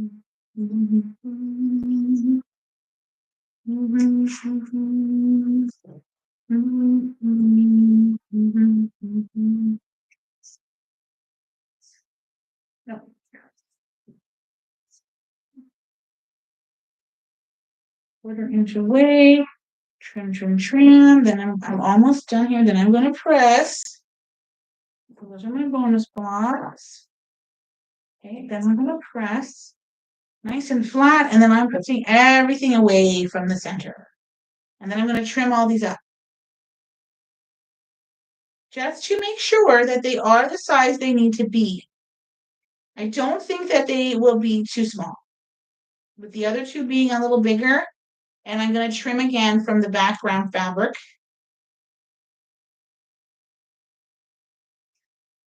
Because I don't want to lose my point at the bottom, which looks really good right now. And I think that's just how these are made. It looks really nice.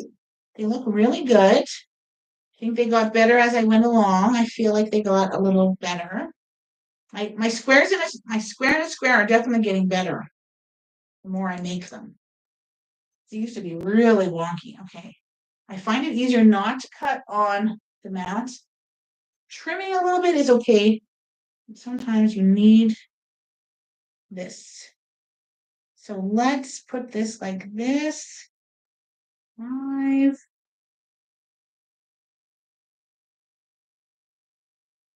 Okay. You could use a rotating mat for this too if you want. My mat is small enough, or I can just rotate it. So there you go. Always good to have a small mat lying around.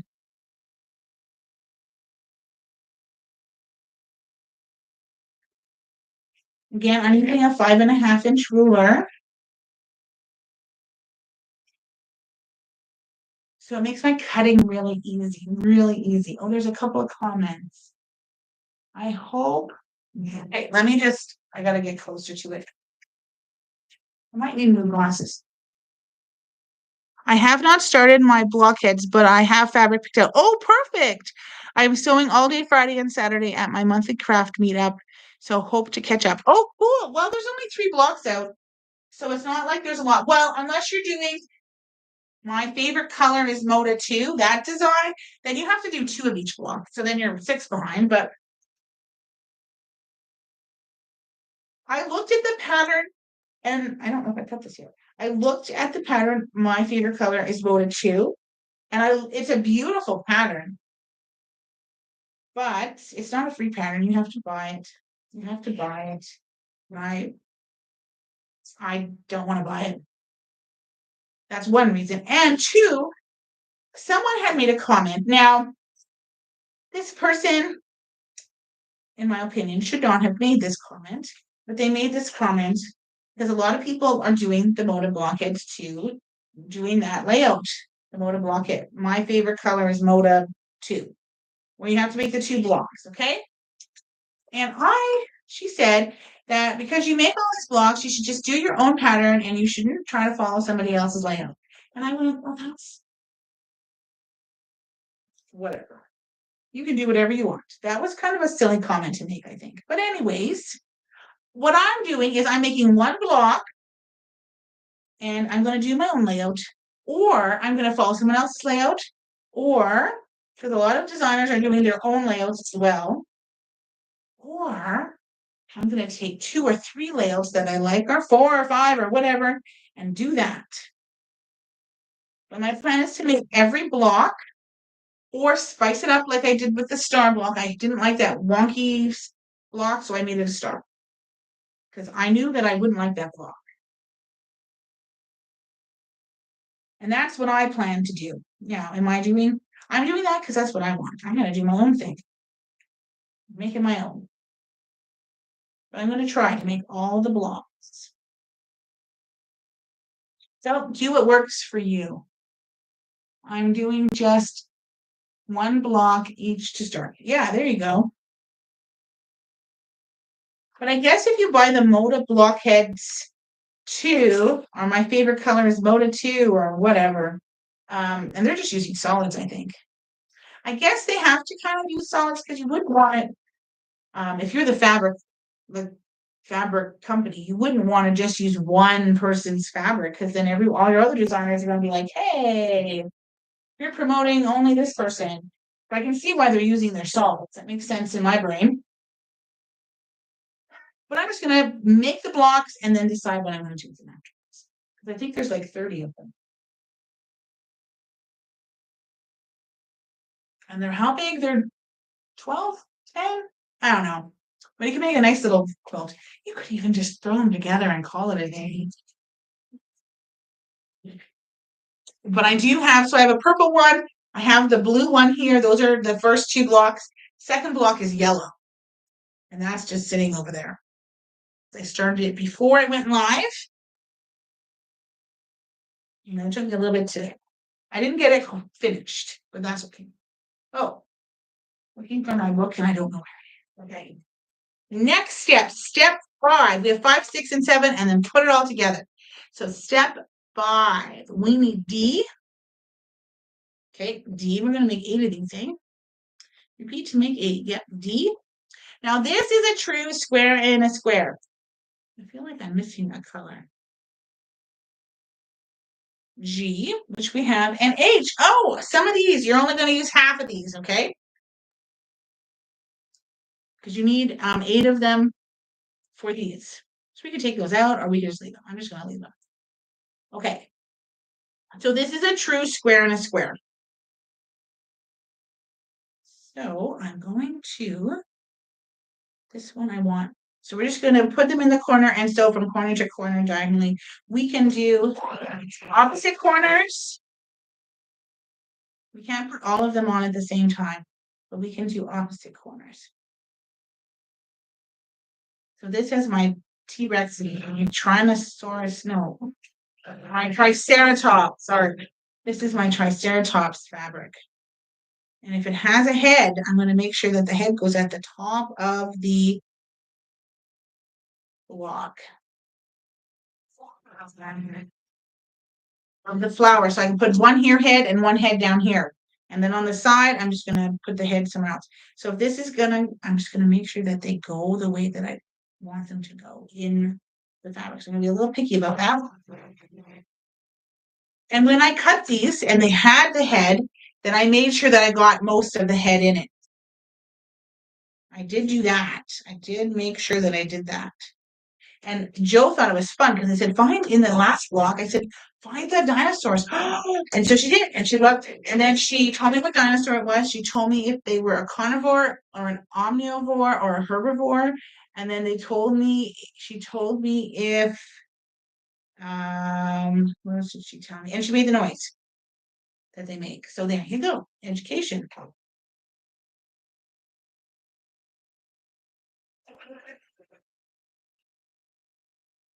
She has a lot of facts. I think she might be on the spectrum like Wallace. What? Okay.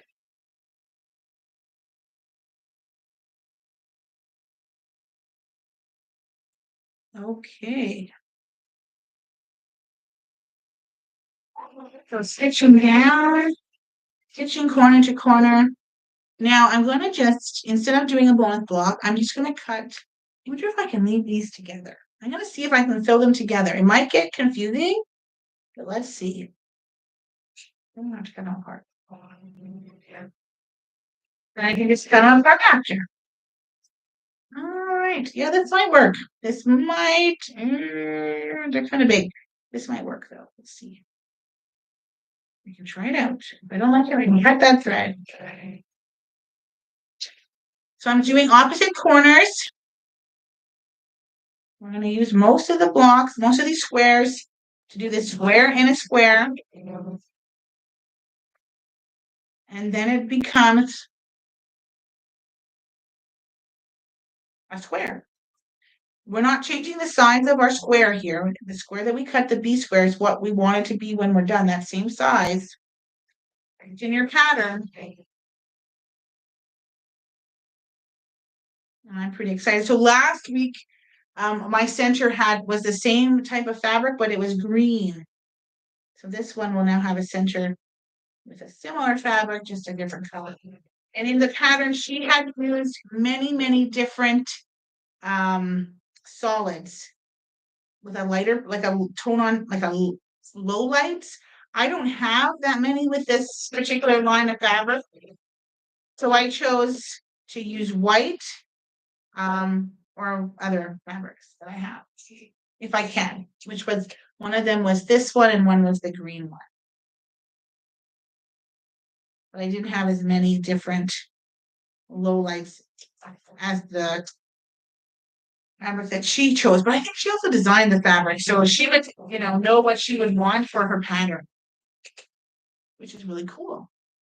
If I could draw, I think I would like to design a pattern.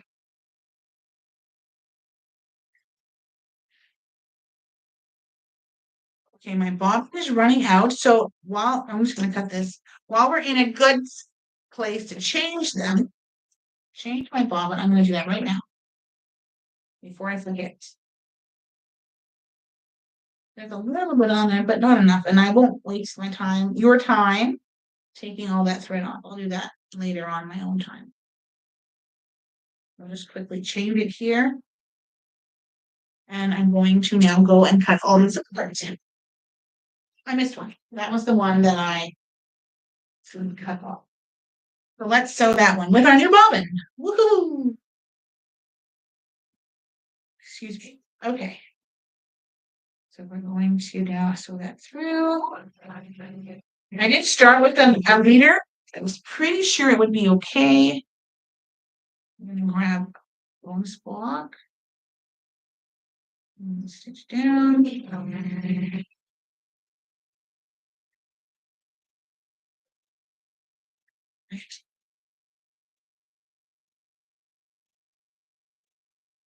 cut these apart. Now I have to cut two threads. Sometimes I can line it up and get them both cut at the same time. Ooh, sometimes.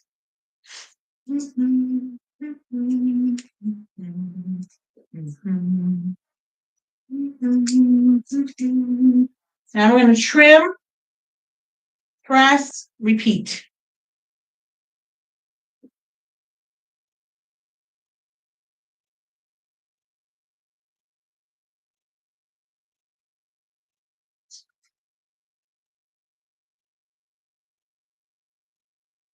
How much of my head did I lose?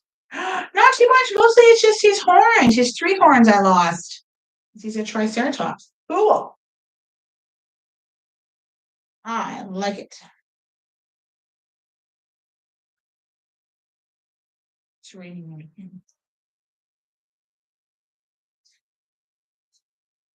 All right. Rotate.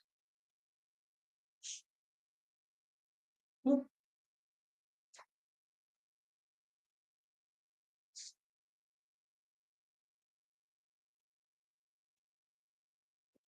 Rotate. Just trimming off that 1/4 inch away, just like we've been doing a lot this evening.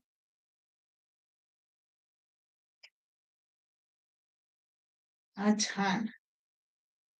So stitch and flip seems to be the method that this designer likes.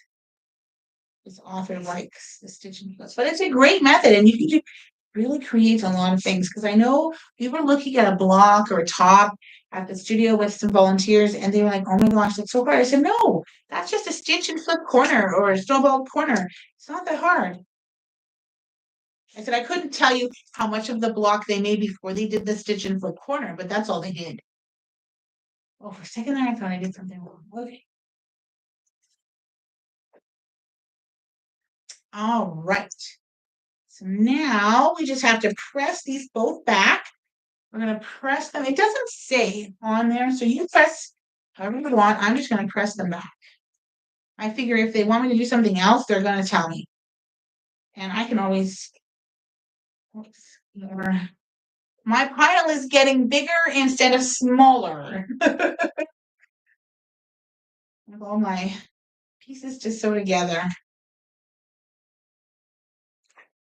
There was a quilt top that I showed today. I don't know if there was sound when I showed it.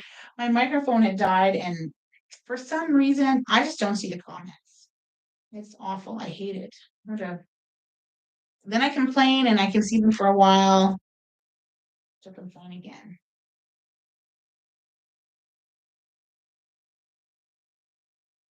Anyways, it was a beautiful top that volunteers had taken people's blocks and sewed them together. I don't know if they made any of the blocks. It didn't sound like they had. Sound like they had just taken other blocks, like pieces. And some of them were like an odd corner, like something that would have been, you would need some of them to make a bigger block, but they just used them. That was really cool. So there you go. There's another Triceratops. This has his horns not in there. This one has some horns in it. That's so cool. I fussy cut those to get them to look like that. I need a bigger, I either need a bigger basket or I need to deal with all those Hasker triangles. I don't know if you can see it. It's right underneath. No, maybe you can't see it. Maybe just kind of behind the iron there. There's a basket with fabric overflowing. Those are my corner. Oh shoot! Did I just? Oh shoot!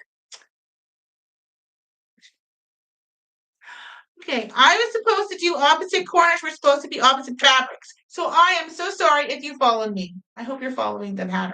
I just messed up. Because the top is supposed to be the pink. Okay. Ah! Okay. I just realized that I had these pink fabrics here. I'm like, why am I not using them? So this is cut. At least it's cut. It's cut okay. I can still use it as it's cut. I am sorry if you followed me. I made a boo-boo. I'm thinking you guys are just doing your thing and you didn't mess up. Because this seems so much smaller. Okay. Right, the top. Yeah, the top is the G. So I'm gonna do this again.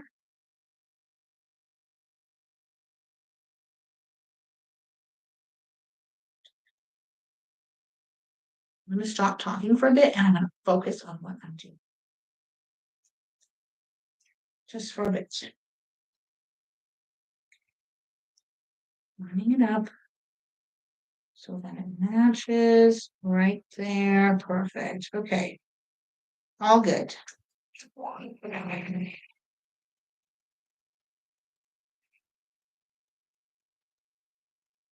To decide which is the top and which is the bottom of some of these. So up by the head, it should have been a G and not an H. I sewed too many H's. I got a little carried away.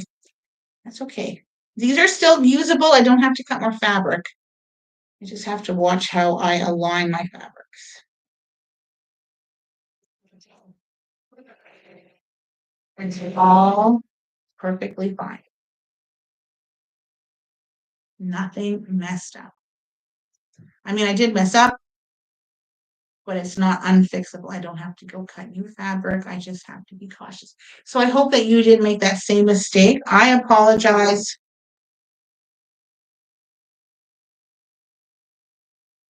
I apologize. So I hope nobody out there does this. Because I realize maybe maybe you caught it. Maybe you were just so focused on what you were doing and doing it right. I hope.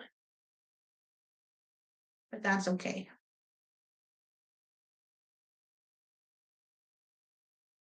Sewing keeps you humble for sure. You can't get too proud if you're, got your seam ripper close. Someone said something about using their seam ripper tonight, and now look it. I'm using my seam ripper tonight. That's okay. It's not your fault.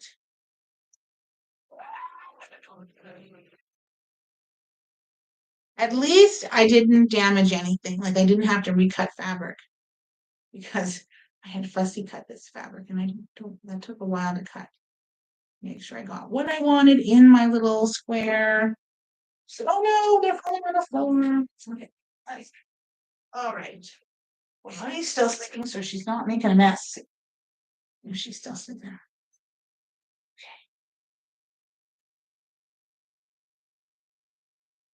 All right, looks like everyone's just busy sewing away because no one's commenting on my little mishap here. But that's okay. It is what it is, and I'm just gonna go with it. I'm not gonna. I can fix it. It might make our video go a little longer, but you can leave. If you need to leave and go do things, put your kids to bed. My kids aren't home, so I'm not worried about anything. Bunny's not wanting to go outside, or if she's sleeping, so she's fine. And nobody needs me. So I'm just gonna keep going. But again, it's on YouTube and it will be there. YouTube will keep it. So you can go watch it if you want to. Okay? I should actually look and see how it looks on there. Okay, now which way do this way? Okay, so I'm not gonna stress about this. I am a little bit upset with myself, but I'm not gonna stress about it because I can fix it. I gotta tell myself that I can fix this. We've got this. I can do this. Nothing serious is gonna happen. Nothing is gonna happen. Nothing serious has happened. It's just fabric. It's just thread. It's fine. And it really is fine. It really is. Okay. All right. It is fine. It is. So let's cut, cut, cut, cut, cut. I'm just gonna cut all of these off. Okay. I'm gonna take this guy and throw that.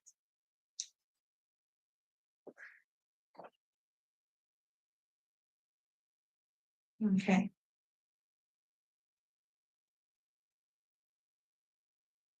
So now I'm only gonna get half a piece, but I'll keep it because I'll get half a piece from the other one. So it'll all work out in the end. So we're not gonna, again, no stressing. I'm gonna cut all these off. Let's do that away. I'll press and then I'll sew the other two on, and I'll know what I'm doing now. I am better off now.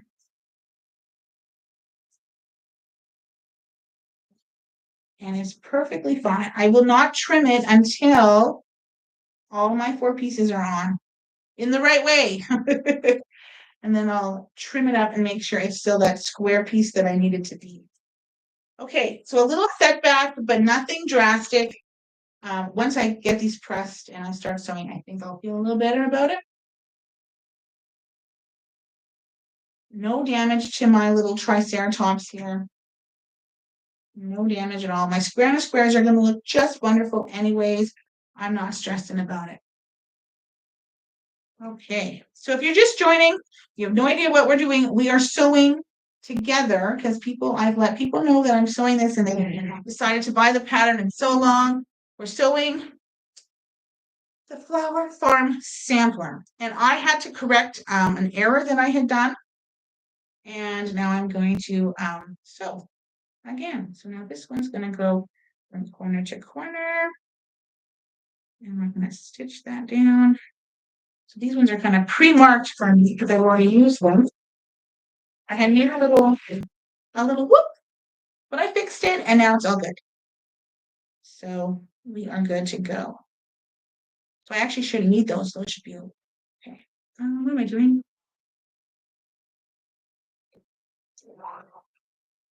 Oh, that's the wrong way. Just a second.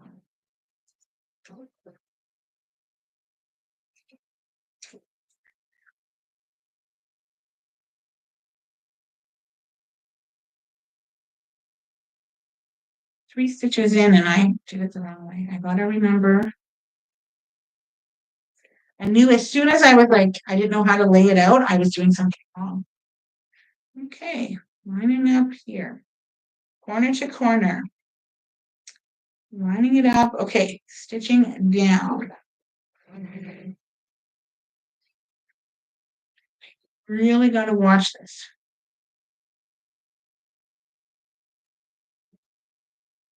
I really got to watch this.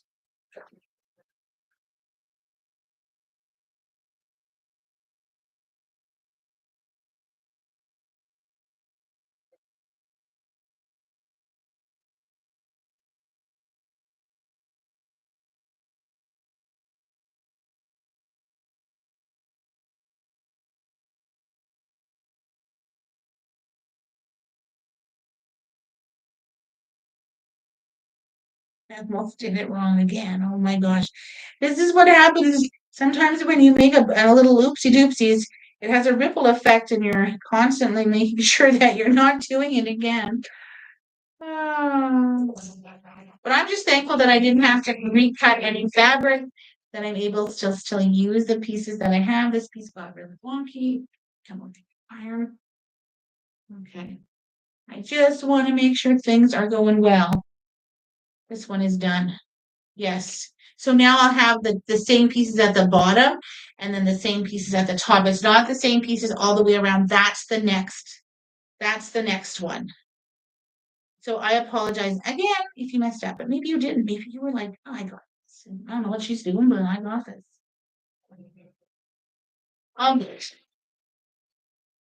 It's not your job to keep me right and straight on the straight and narrow here. Okay, this one goes here. If your fabric doesn't have a direction, then you're just going to have to pick what's the top and what's the bottom and sew that, which I hope you've done.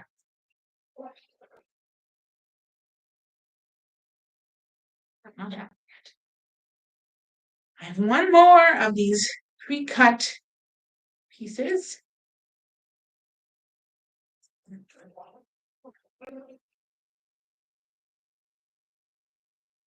Yay, those are done. So now it's just these, and I can line it up a lot easier and straighter. And we're gonna sew. So no harm, no foul.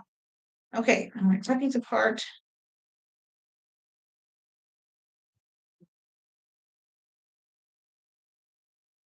Okay. No one will ever remember this except the people who watch it on YouTube. No, my mistake will be forgotten. It's forgotten already. No one will see it unless they watch the video. But you can just laugh with me. We've all made little oopsie doopsies. We've all done it.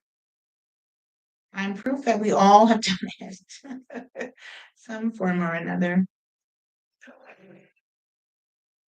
I have quilts out there that have little oopsie doopsies in them that, I just into here. So we're sewing the Flower Farm sampler quilt together. People who are sewing along have the pattern, have purchased the book, have cut their fabric, and we're just doing it for fun. If you like what you see, if you enjoy this, like and share with other people, encourage them to join us. If you feel like I don't know, if you don't like it, let me know how I can make it better. Suggestions are always helpful. I don't really, if you don't like it and you want to be critical, just don't watch it. That's my opinion. But if you have some positive criticism to give, something that's helpful, please let me know. But if you just want to you just want to say something not nice, just remember what it says on Winnie the Pooh. If you don't have anything nice to say, don't say anything at all. But constructive criticism is okay.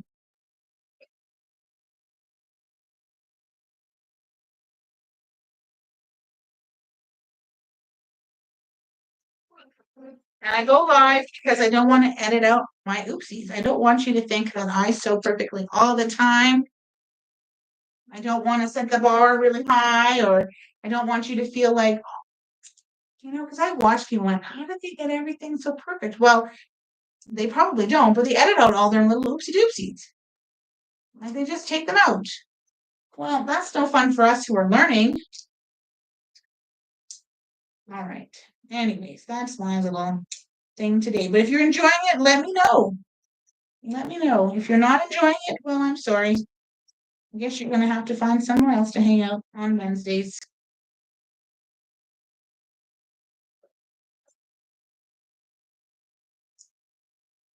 I'm doing the best that I can with the things that I have. And I'm just showing you, how I sew. And this is how I sew. And I love what I do. I love creating, and I'm not the smartest person out there, but I'm having a lot of fun. and I'm learning something. So that's all that matters to me. Do something that brings you joy. And sewing does most of the time. Enough that I keep coming back to it. I'm having a lot of fun.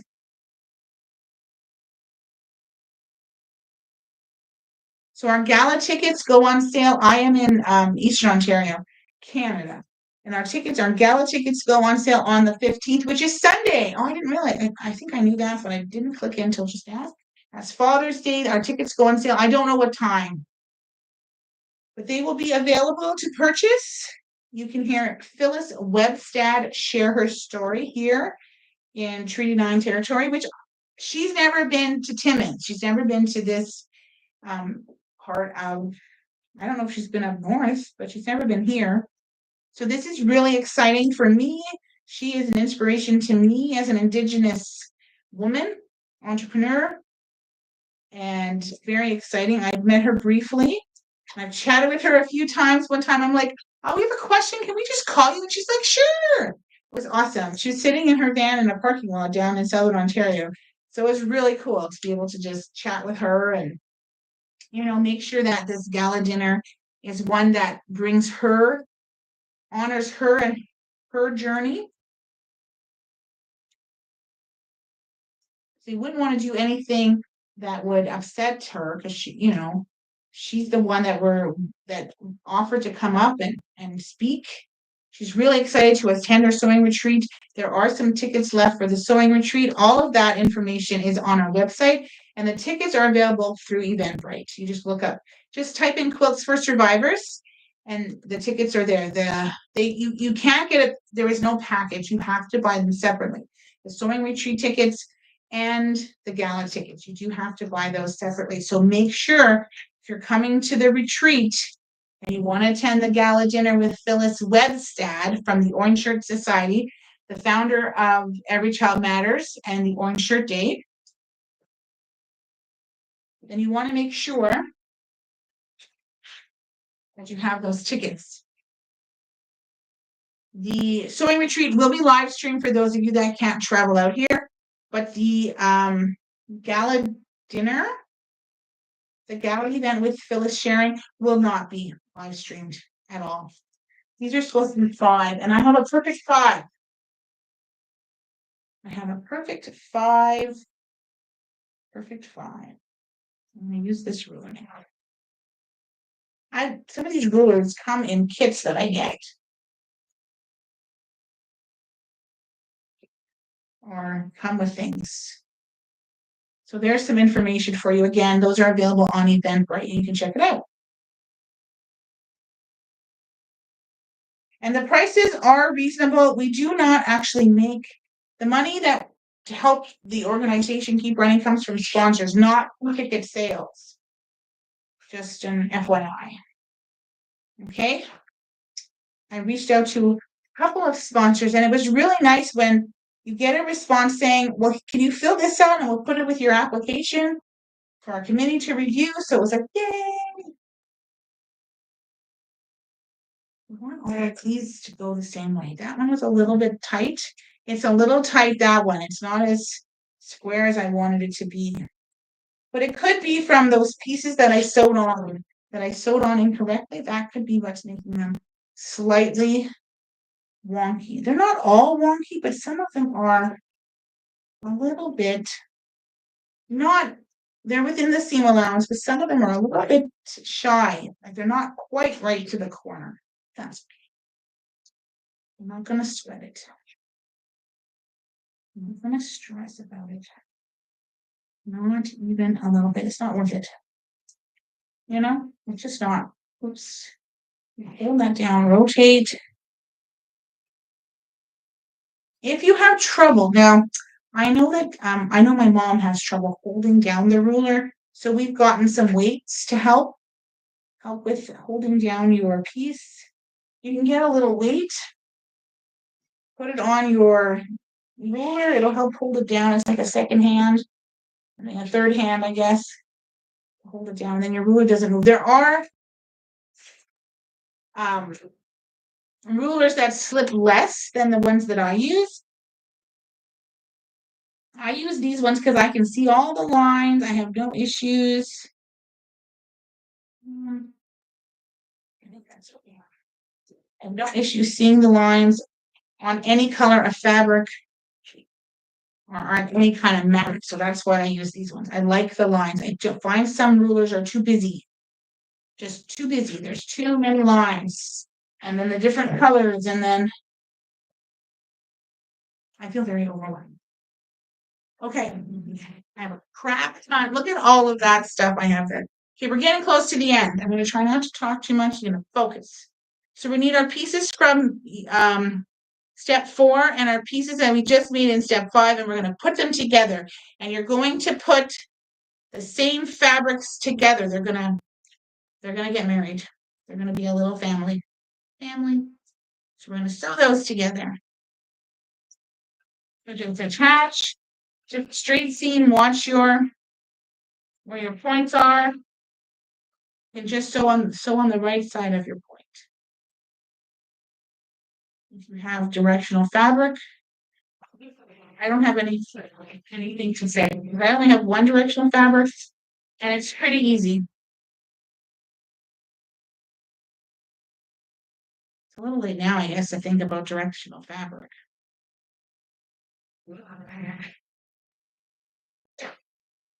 We are getting close to being done, folks.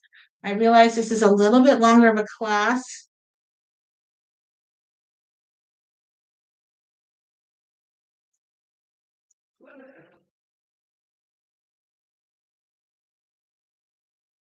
But we're doing absolutely wonderful. And if you had to leave, that's okay. Or if you had to come back, or if you just stopped sewing and you're just watching, that is perfectly fine too. And if you're not sewing along, on the 25th is our next class. Well, I don't want to say class. Sew along is our next sew along. It's 6 p.m. Eastern Standard Time that we get together, and we're doing the Flower Farm Sampler. You do have to get your pattern. And you do have to pre-cut all of your pieces for that week's block, and we're going in order. So after 2 will be 3 and 4 and 5, and we're just going to keep doing that. And I will let you know when I'm not coming on. So as far as I know, I am here all of July. As long as there's nothing going on with the kids or with anything like that.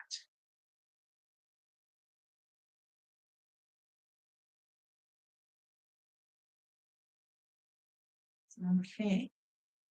So we are going to just do that. Sorry, a little bit of a bump. I'm saying sorry to the fabric because there's a little bit of a bump. I'm sorry, went the wrong way. All right, so let's so this bonus block here. Lovely. Trim that off. And then these are supposed to be 5 by 10 and 1/4. That's a weird measurement. Okay. I think it's still me.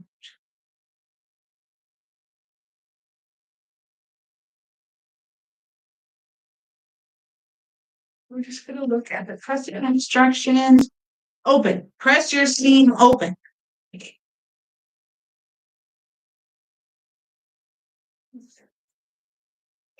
The instructions say to press your seam open. So you can do that. I'm just going to press it flat. Okay. Oh, that looks so cool. Doesn't she look nice? He looked nice in there. I don't know if she's a she or a he. I don't know why you tell the difference with the Triceratops, which one is, if it's male or female. Okay, so good. They're not perfect. My square and square do not look as nice as my square and a rectangle. Square and a rectangle. Or whatever. But they don't look that bad. They look pretty good. When I get it into the block, you won't even notice because my seams are lining up really good. So that helps. And I'm not pressing them open. You can, if you wish, I'm just hoping that it all goes together okay, and usually it does. I do use steam, I do use water in my irons. I've never understood why people use their irons dry.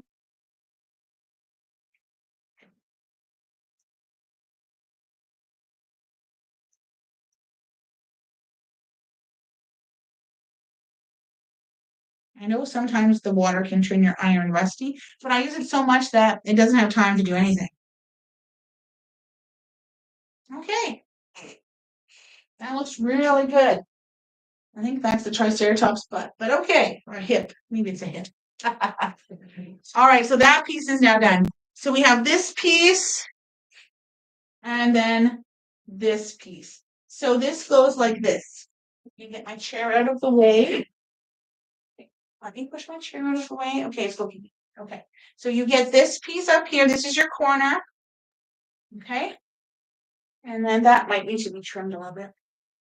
And then this piece goes beside it, so it makes like a nice little, there's supposed to be flowers, looks kind of like a flower. So that's how it's gonna go, okay? I'm just gonna trim this because it's not square in the corner there. I'm just gonna grab my little ruler here, line it up, and I'm gonna trim this off. So I can tell right away that it's not square. The other one seems to be fine. Okay. That's gonna look amazing. Look at that. And there is no seam here. So there's no nesting needed. I was a little worried, not worried, but I was like, I wonder. But there's no seam here on this long piece from our previous block. So this seam, you can press it any way you want. The reason they press it open is because it is a thick seam.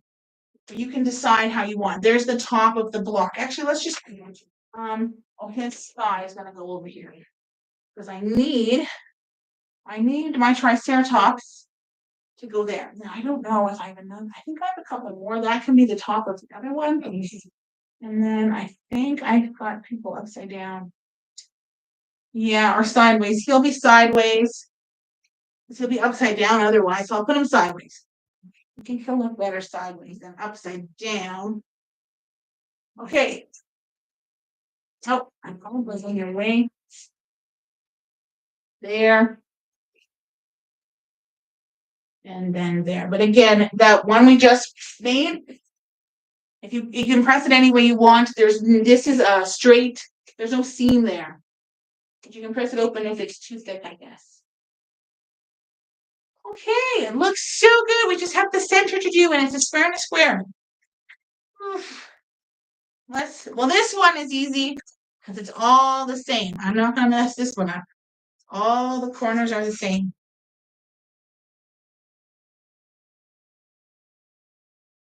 All right, so let's stitch down again. You're gonna stitch from corner to corner. Do opposite corners. Then we're gonna trim and press, and then we're gonna do opposite corner and trim and press. And these should come out a little nicer because I'm not gonna make a boo-boo. No oopsie doopsie. No time for creative flair.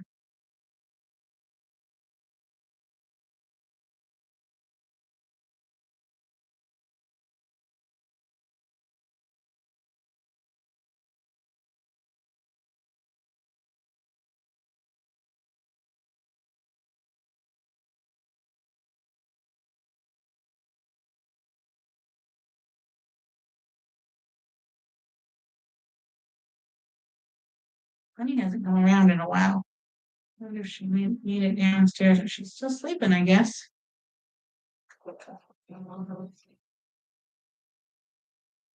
Okay. So let's sew a bonus block so I can trim both of these at the same time.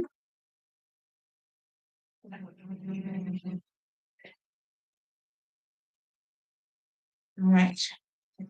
So we're gonna go, and you again can use scissors. I like using a rotary cutter. You can do whatever works for you. Okay.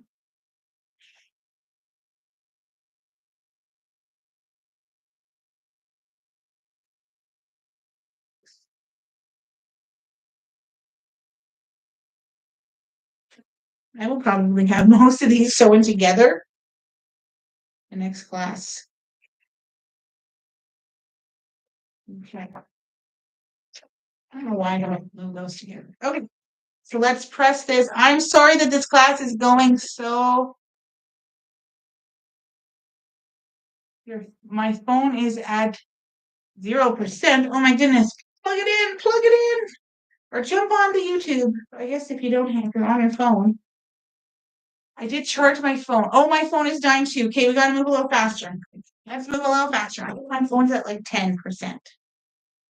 Okay.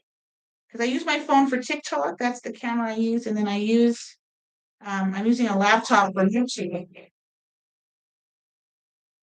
So we're gonna sew like we did last time. We're only gonna sew one together, and then we'll sew the other one. You can sew the other one by yourself. But I will try to make sure that I can get at least one done. I don't want to plug my phone in because I have to move it, and it's in such an awkward corner. And whatever, I'll just stop talking and sew.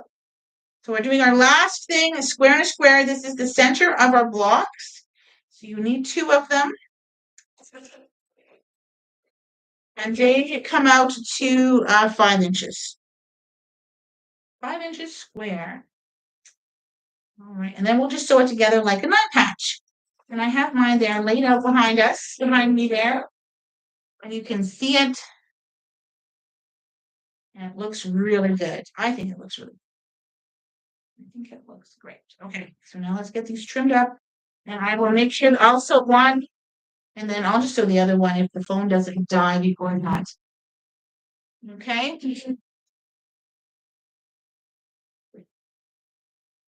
I missed about 15 minutes, had to charge it. Enough to get back on. Oh, that's good. Good. Well, you might have missed my oopsie doopsies. No, maybe not. Yes, it's hard when you can't plug it in where you are. So I got to remember to charge my phone as soon as I get home and get it fully charged. Because I was at 66 and it wasn't enough.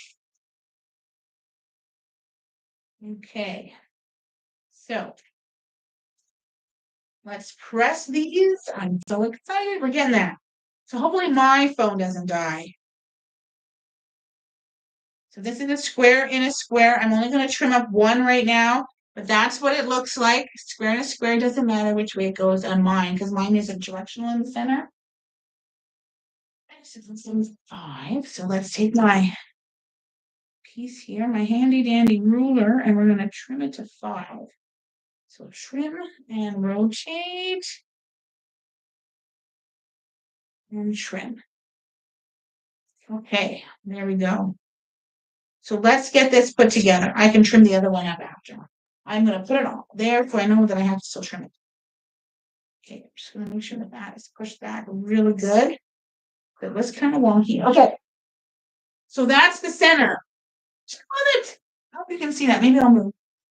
I'll move a little bit. Hang on. I love it. I think it looks great. That pink really pops. That's what I really see. Oh, I guess you guys can. Oh, there you go. Okay. So now what we're going to do is we're going to sew it like a 9 patch. So I've already trimmed up everything and I'm going to sew it. And I'm just going to sew one at a time because my one camera is dying here. The laptop's chart is plugged in, so it's not going to go anywhere. Next, investment. Get a table that has plugins on it, so you can plug anything in. Keep going.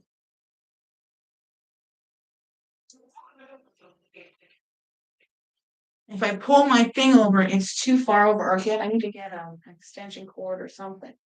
Really long. I'm going to buy a really long cord for my phone. Like 5 feet or something.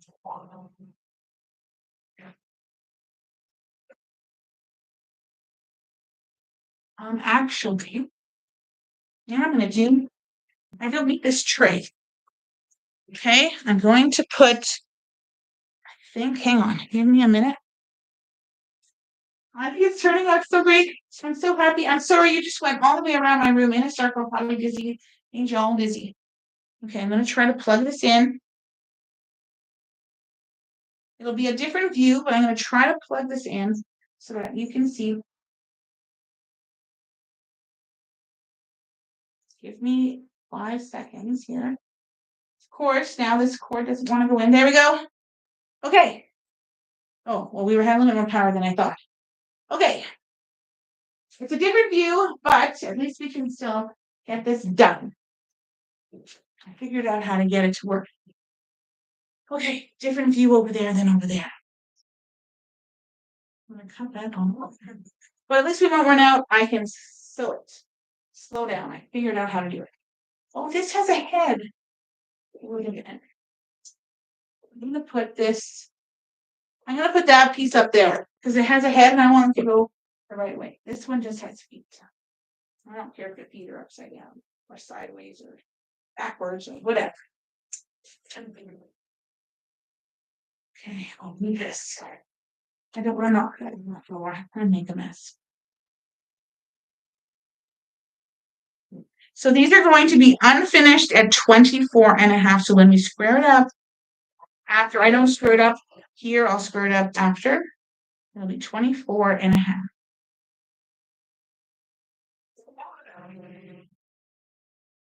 So not a lot of seams to line up, but there are some.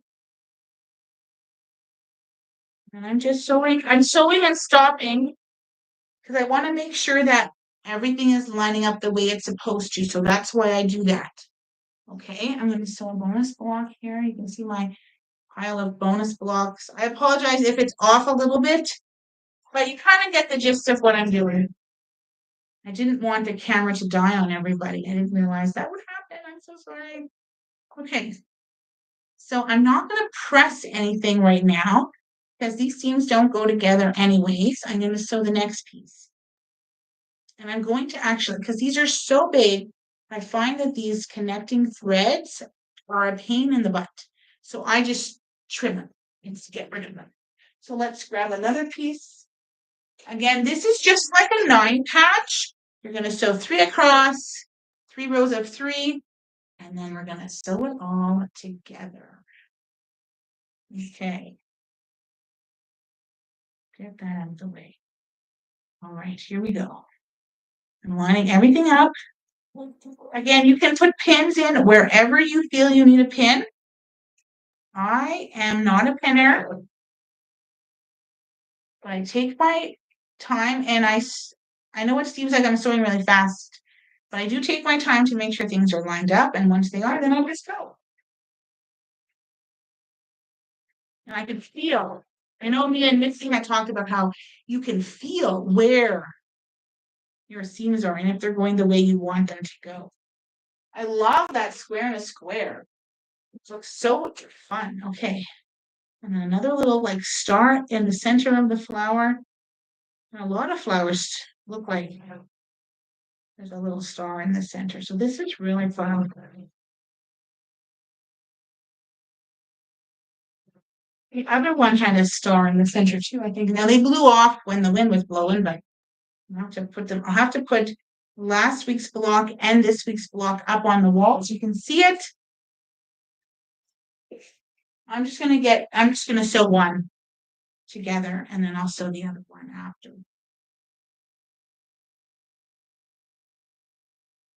So again, lining things up, keeping them nice and straight, checking. There are like not like full seams, like nesting seams, but there are sections where you want your pieces to kind of meet up in the right way. There, watch for that. You can feel it. You can see it, and you can just line them up really well. I'm going to take a bonus block. Perfect. I'm going to trim. And I'm going to trim them apart too because it just makes it easier for me with these larger pieces. If it was a small, 10-inch or 9-inch block, I probably wouldn't cut them apart. But these larger ones, I find it just is helpful to do that. So bonus block on. So this is the top row, which is also the bottom row. But in my case, I need my triceratops to be, his head to be going up. That looks so good. Those colors look so amazing. I love it. Okay, I love it. I'm really pleased. And then we've got our middle piece. Okay, you kind of see the star forming there. That's really cool.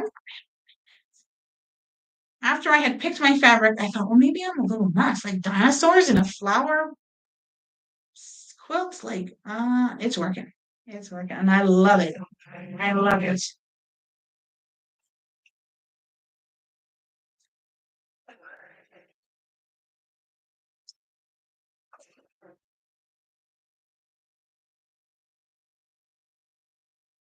So you do have, now that we're sewing the rows together, there are some seams to line up to match up. I rarely pin. Okay, love the pattern. What machine do you have? I have a Husqvarna Viking Brilliant 75Q. When I bought it 5 years ago, it was around the $3,000 mark. So not a super expensive machine, but it gave me all the bells and whistles that I needed. And at the time, I wasn't long arming, so I needed a machine that I could quilt my quilts with.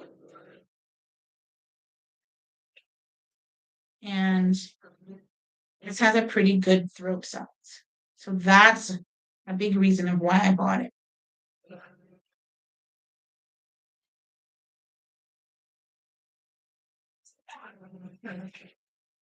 And it's what my local shop sells and maintains. So when you buy your machine, whatever machine you're buying, they all work. They all do the same thing. You have to pick what's comfortable for you and what price range is comfortable for you. And you need my only suggestion is make sure that there's someone in your area that can service it. And your area is whatever your area is. If you don't mind driving 4 hours to get your machine serviced, then that's your area. I don't want to drive 4 hours. So I bought local and she's an hour, 10 minutes away. And sometimes she comes here and I'm able to say, hey, could you service my machine? And she's like, sure, no problem. So that's helpful too. So this is the bottom piece. I'm going to sew that on.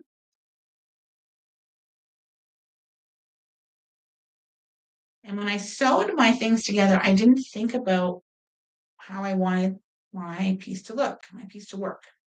So I'm lining this up, and then I'll press it, and then I will have a nice finished block. I'll press it with the little iron here, and then I can always press it later with the bigger iron. Where's Bunny, Captain? Hey, where's Bunny? So stitching down the side.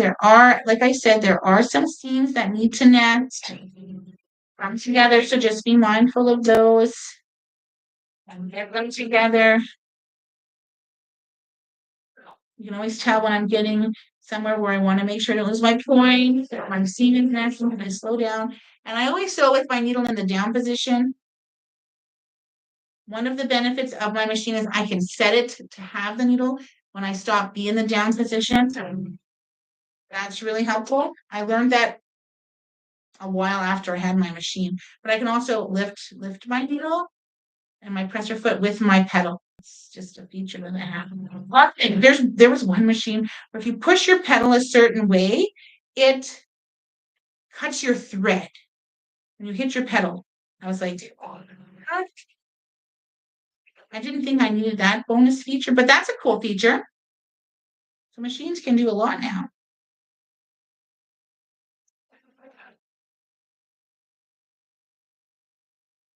Okay, so I'm just trying to line this up.